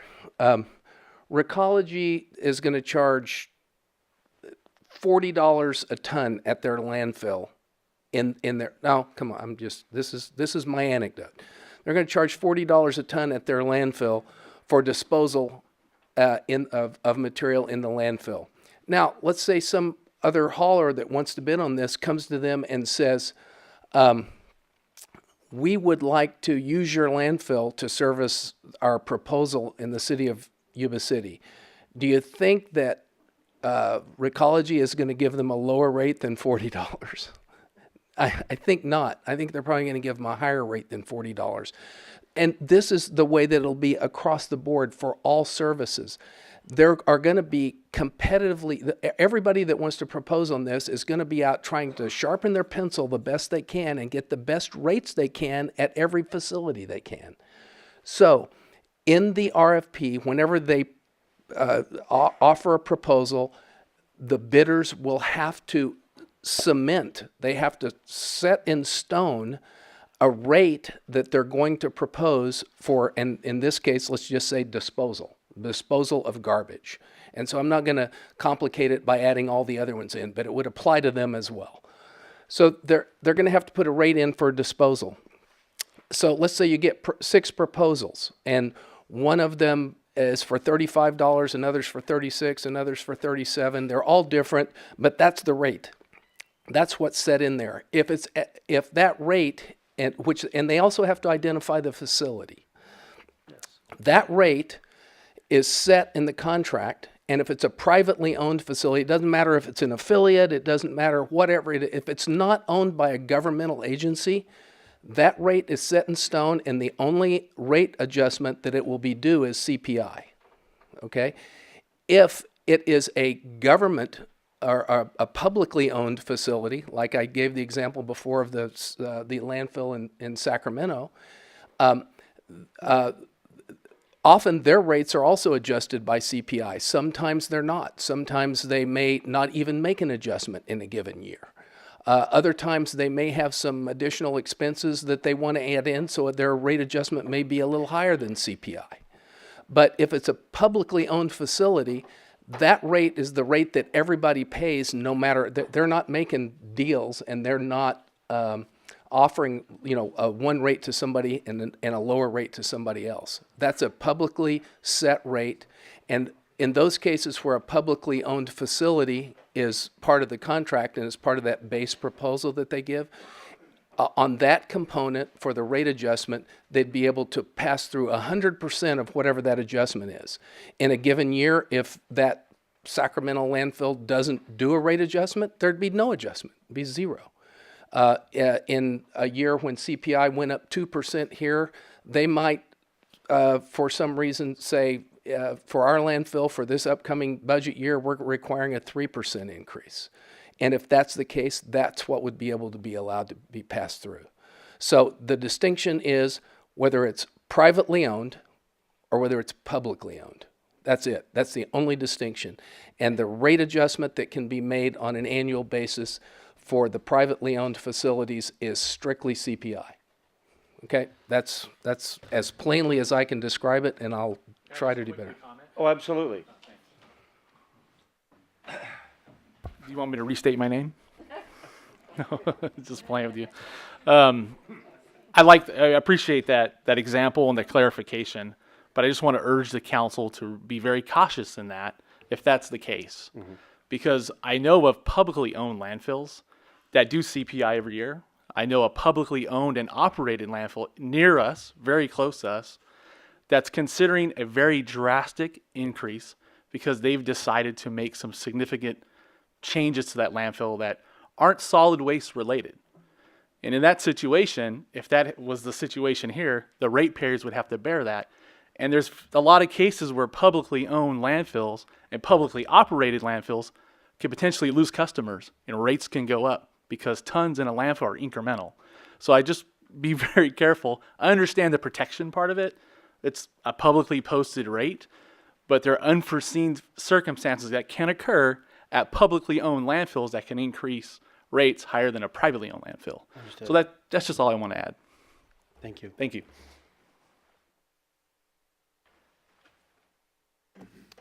David Vaughn. Hi, neighbor. Hey. Good evening. I raced all the way here from San Francisco, got here 3.5 hours ago. So I appreciate you guys waiting on me. You should have. Mr. Mayor, Madam Vice Mayor, members of council, my name is Dave Vaughn. I live at 732 East Hillcrest Avenue here in beautiful Yuba City. I'm also the Vice President and Senior Director of Operations. This has been very insightful tonight. It's the first time I've heard several things, and I just, Joe, thank you very much for recognizing that it's going to be it's going to be a biased RFP, and it's not going to be on a level playing field that you noted earlier. I appreciate that. And then also what I heard was it's going to be a low-cost bid.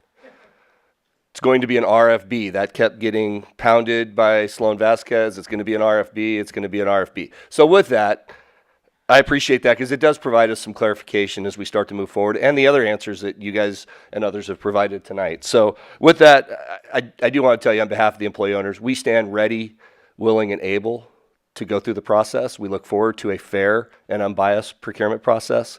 And we would just ask you to make sure that the blind spots that you're looking at tonight get vetted very clearly because they are influential on how numbers are going to be dictated and presented. So with that, I thank you guys. I know it's a long evening. I know you guys still have a lot to go through, but I appreciate the opportunity in speaking with you.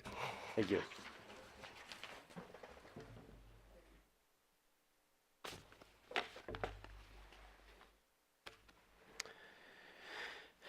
Now with that, we will see if there's any other discussions on the items that we wish to have ourselves, modifications or with that testimony. I know we're beating a dead horse, but I mean, this is a $100 million plus horse for at least 10 years.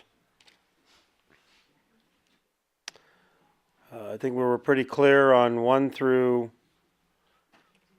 5 and 6 remaining, 7 being one item that we're going to look at, or we've at least discussed as a discussion item.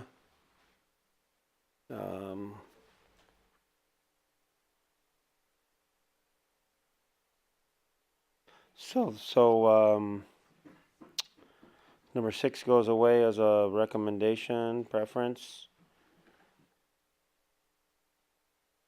All right, so are we going to make any changes? That's the question. Could you put 7 on the board, please? Thank you. Multifamily dwelling one.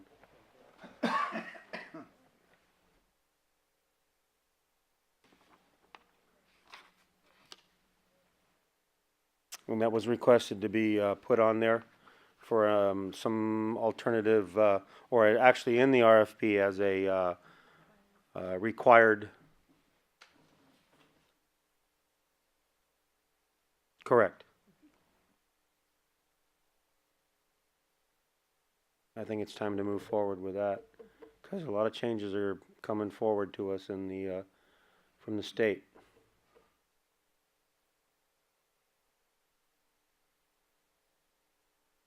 So, do we have a consensus on that? That's what we have to do it? Okay. I stated my position. Yeah. Looks like we have 4 agree. Number 5 is, or does it matter? Just messing with Okay. And that's the only one that we would request to be put in the RFP is number 7. And have some proposals presented on that. So, Mr. Mayor, as you move through this process, just for a point of clarification, so the RFP that you have is the same as was presented 2 weeks ago. So if someone would like to make a motion to amend the RFP, including recommendations or, pardon me, alternatives, number through number or letter through letter, Okay. and that would be something that you would put out on the table for consideration. Right. So number 1, go with the 64, 96, 96. Mr. Mayor? Yes. It's just a matter of clarification. Are you making a motion now? Are you proposing to make these amendments to the RFP? Yes, why don't I do that, Yes. since that's the only way we can really do this in an organized manner.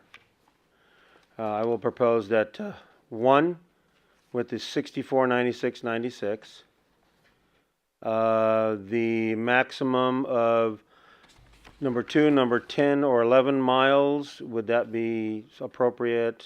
That's my proposal, unless there's any other comment right now about that. Okay. Mr. Mayor, you said on the first one, 64, 96, 96. And that's what it is, current?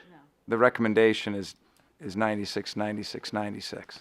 Okay, we're gonna, no, but we're gonna keep the current language on that one, on 1. Or do you all wanna go all straight across 96?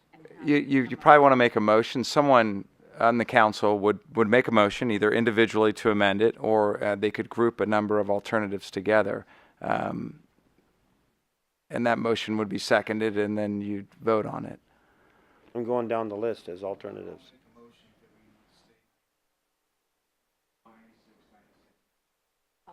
Simple across the board. Sorry Okay. about the microphone not being on. Let's just go ahead and vote on that one. And I'll second that. So you're saying all the 96 straight across? Yes. Okay. There's a motion and a second. All in favor? Aye. Aye. Opposed? We'll go with that. Maximum distance, alternative of 10 or 11 miles. Make a recommendation that we Give me a number. go with 10 or 11. Make it 11. Okay. Do I have a second? I'll second that.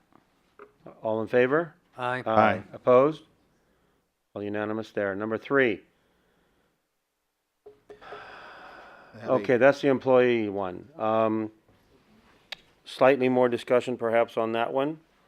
There was mention, the two number 1 and 2 items that I thought of that came out was union shop drivers specifically, or prevailing wage package for drivers, or the whole, operation. How do you want to divide that up? Of course, the first 90 days we have to, but after that, we can apply. Apply what? Can we apply prevailing wage? We can. I can't see why we can't. I don't know the answer to that, Within a Mr. Mayor. contract. I'd have to, Within any contract, we can apply a prevailing wage. yeah, I'm not sure the Require it. answer to that based on the law. I'd have to, I guess Vasquez Sloan isn't sure either. Because we can provide Uh, that, from what I remember in the past, we can provide a prevailing wage requirement from the very beginning of a contract, and irregardless, if that's a word, whether I know it is, regardless of the new legislation. Yeah, I'm not, I don't know the answer in view of the new legislation.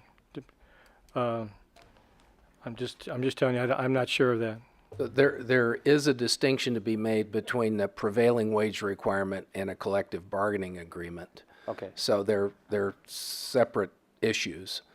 And so if I can, my recommendation is this.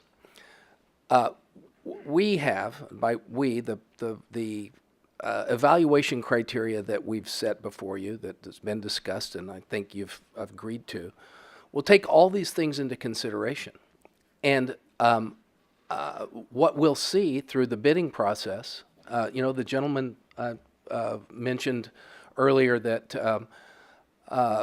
the way that these rates are driven down is just on the backs of labor. And of course that is stereotypically true, but it's not really true in this industry.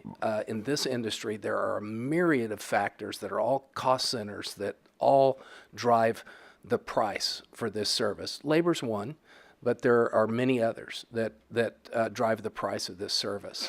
So if you, I believe, and I'm not giving you legal advice, but because I've seen other bodies do it, you can put whatever requirements you want in there for. You could say that you've got there won't be any workers displaced, that whoever comes in here is going to hire the existing workers if they want to go to work for the new contractor at the existing rates with the existing benefits. You can make that requirement, or at least I've seen that done. Okay, so that could be done. On the other hand, you may want to just, as I described earlier, you may want to just see what kind of proposals that you get.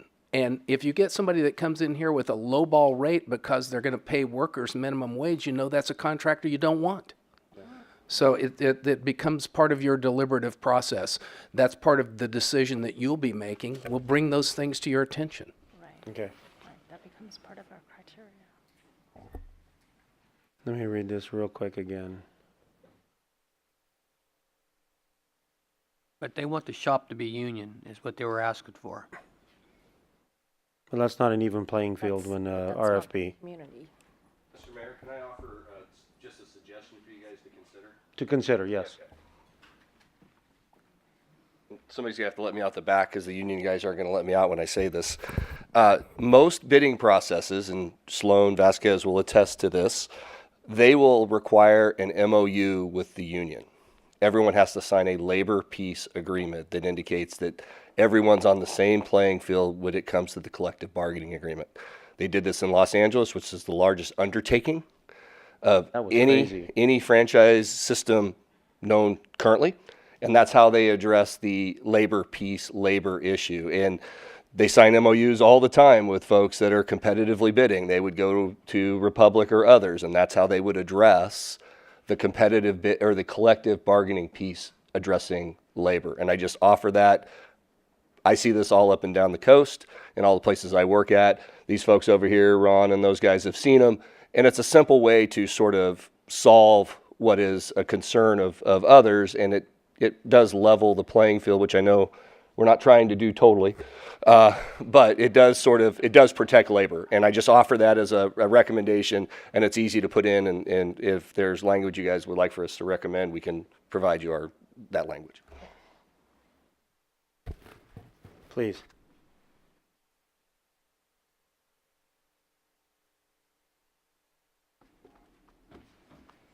Yes, I'm Joe.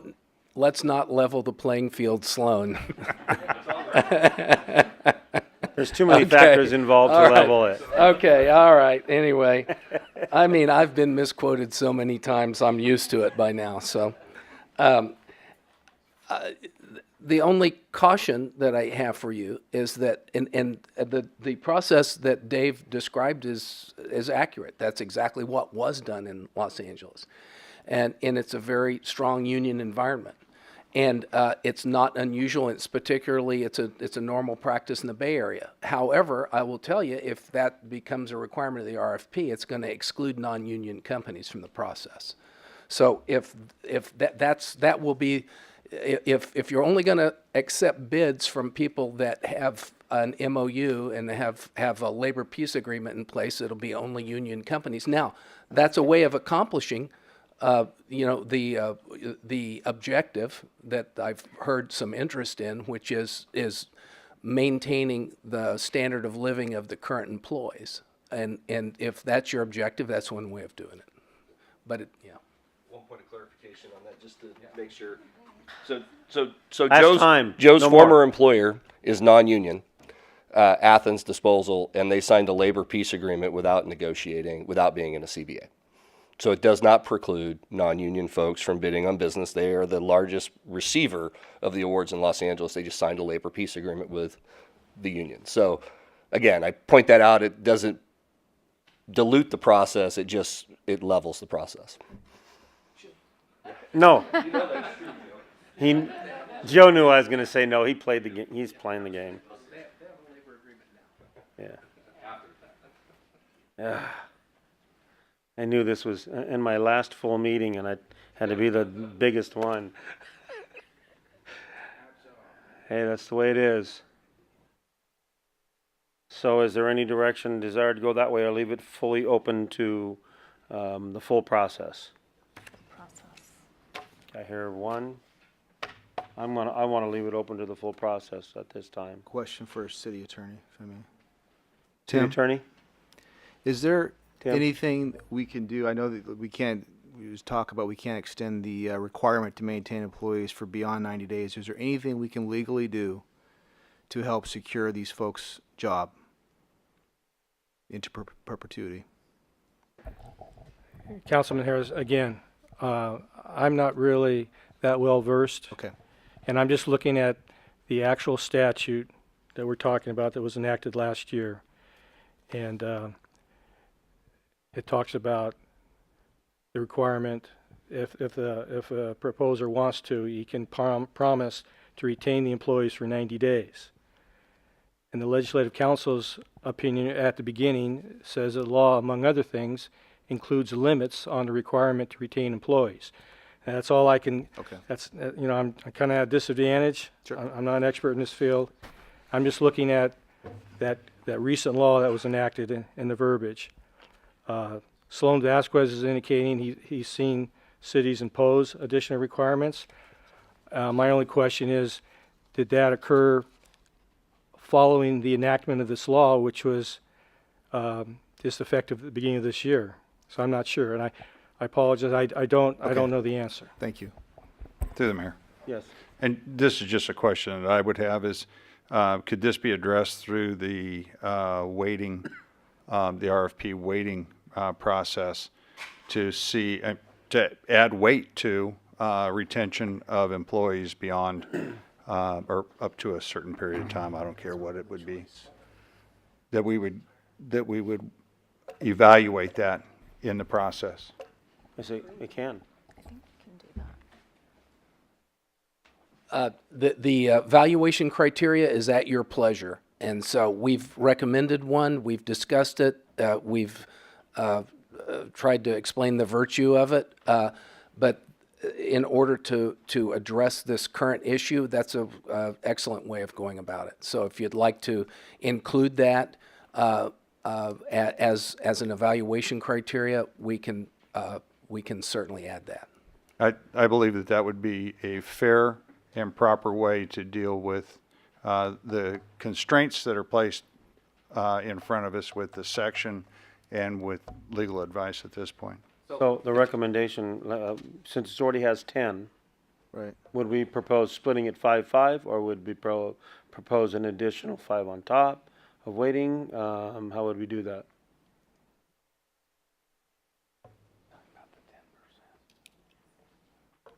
Waiting consideration.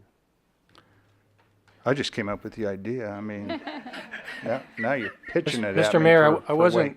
were you talking about the 10% preference? Yes. Okay. That's different. The law is crystal clear on that. Yeah. If the proposer promises to give 90 days to the employees, he shall be given a 10% preference. Okay. Statute is clear Okay, on that. I know that. Okay. He gets 10%. I hadn't read it that way, but thank you. I was speaking more within the construction of the weighted points. Oh, the weighted points. This is Okay. this 10% is a statutory requirement. Okay. What we're talking about is in the evaluation of the proposals that we receive. The 25, including 25, 20, and right, 30. the different, the weights that we have with the subcategories, we would add a subcategory that would include the offer that the proposer is going to make to their new workers. And I'll just give you an example. We left that kind of open to, I know, the market in another RFP process, and proposers bid all manner of things. They proposed bonuses, signing bonuses for the employees that came over. They proposed to maintain wages and benefits. So if you put it out there and you make it weighty enough in the evaluation criteria, the proposers will take heed, and they will they'll maybe not everyone, but you will get a number of proposals that will, I think, satisfy the interest in making sure that the living standards of the workers are not diminished. So within the categories that we already have, the 25, 25, 20, and 30, what subcategory would that go under? Sustainability, price? Do you have the? I can't remember. One's technical, one's sustainability, one's Exper- price, and the other one is Company qualifications. and company experience. qualifications. Experience and qualifications, There you go. programs Thank you. offered, She's got it. customer service Just program, remembered it. pricing, and enhancements. Do we have an enhancements category? Yeah, I know, that's cool. I'm relying on the legislative councils and limits. So, yeah.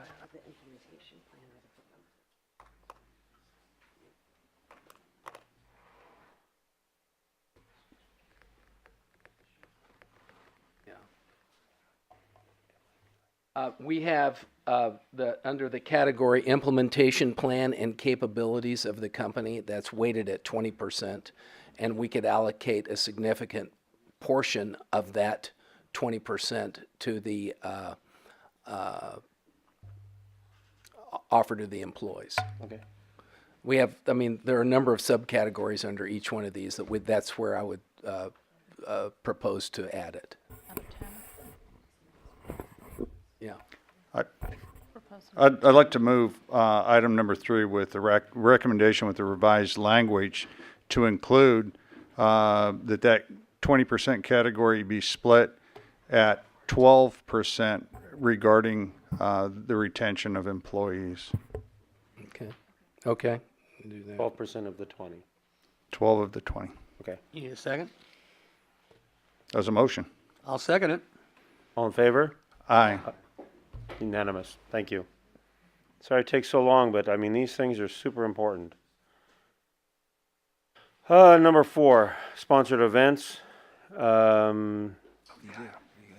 That's an easy one. What do you think?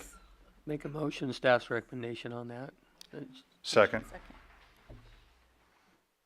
All in favor? Aye. Opposed? Okay, unanimous. Number 5, okay, process time. It's just the timeline that's proposed, so that should be. Move staff's recommendation. I'll Second. that. All in favor? Aye. Okay, moving on. That should be pretty much it, because the rest of them we discussed. We're gonna keep it 4 pickups, so they Yes. recommended 2. We're gonna keep 4 pickups. Yes. So I make a recommendation for 4 pickups. Okay, That's current language. Yeah. current language. Oh, current language. Yeah, Oh, okay, that just stays. okay. So we will accept that as current. And then the multifamily, we already made a decision on that one. Required versus offered, right? Yes, required. Did we already do a motion on that The or not? current Yeah, 7 we language did. is- I think we did that earlier. Did we? Did we? Yeah. 7's Let's done just make already. sure. To be clear, let's have a Do it motion. again. make I it was just gonna clear. say, let's just do it again. I'll make a motion for recycling and green waste be required to all MFD customers. Okay, and I got a second? I'll second that. Okay, all in favor? Aye. So we never did number, Unanimous vote. we didn't do number 6, Mr. Mayor? We didn't make a motion? It's in current language. It's in current language, we don't have to make a We have change. to? Okay, We're not changing it. okay. Okay, now, from there, I almost don't know where to go now. Mr. Mayor, if Upon you're, those changes, go ahead. if you're satisfied with the RFP as amended, your next step would be to direct staff to release the RFP as amended. That's where I'm headed up here. Okay. Let's see.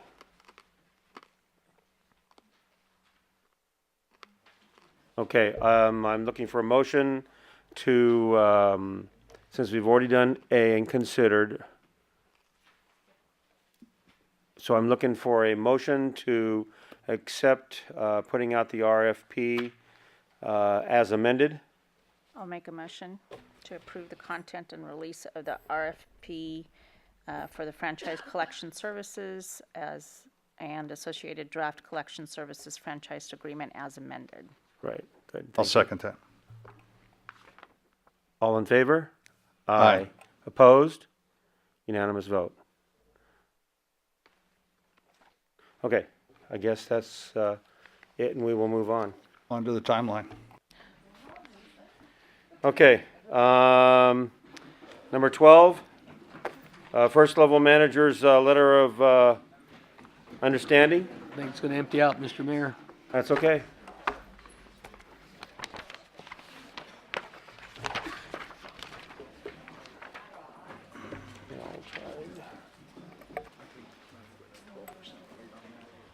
Kind of secures it. I hope so.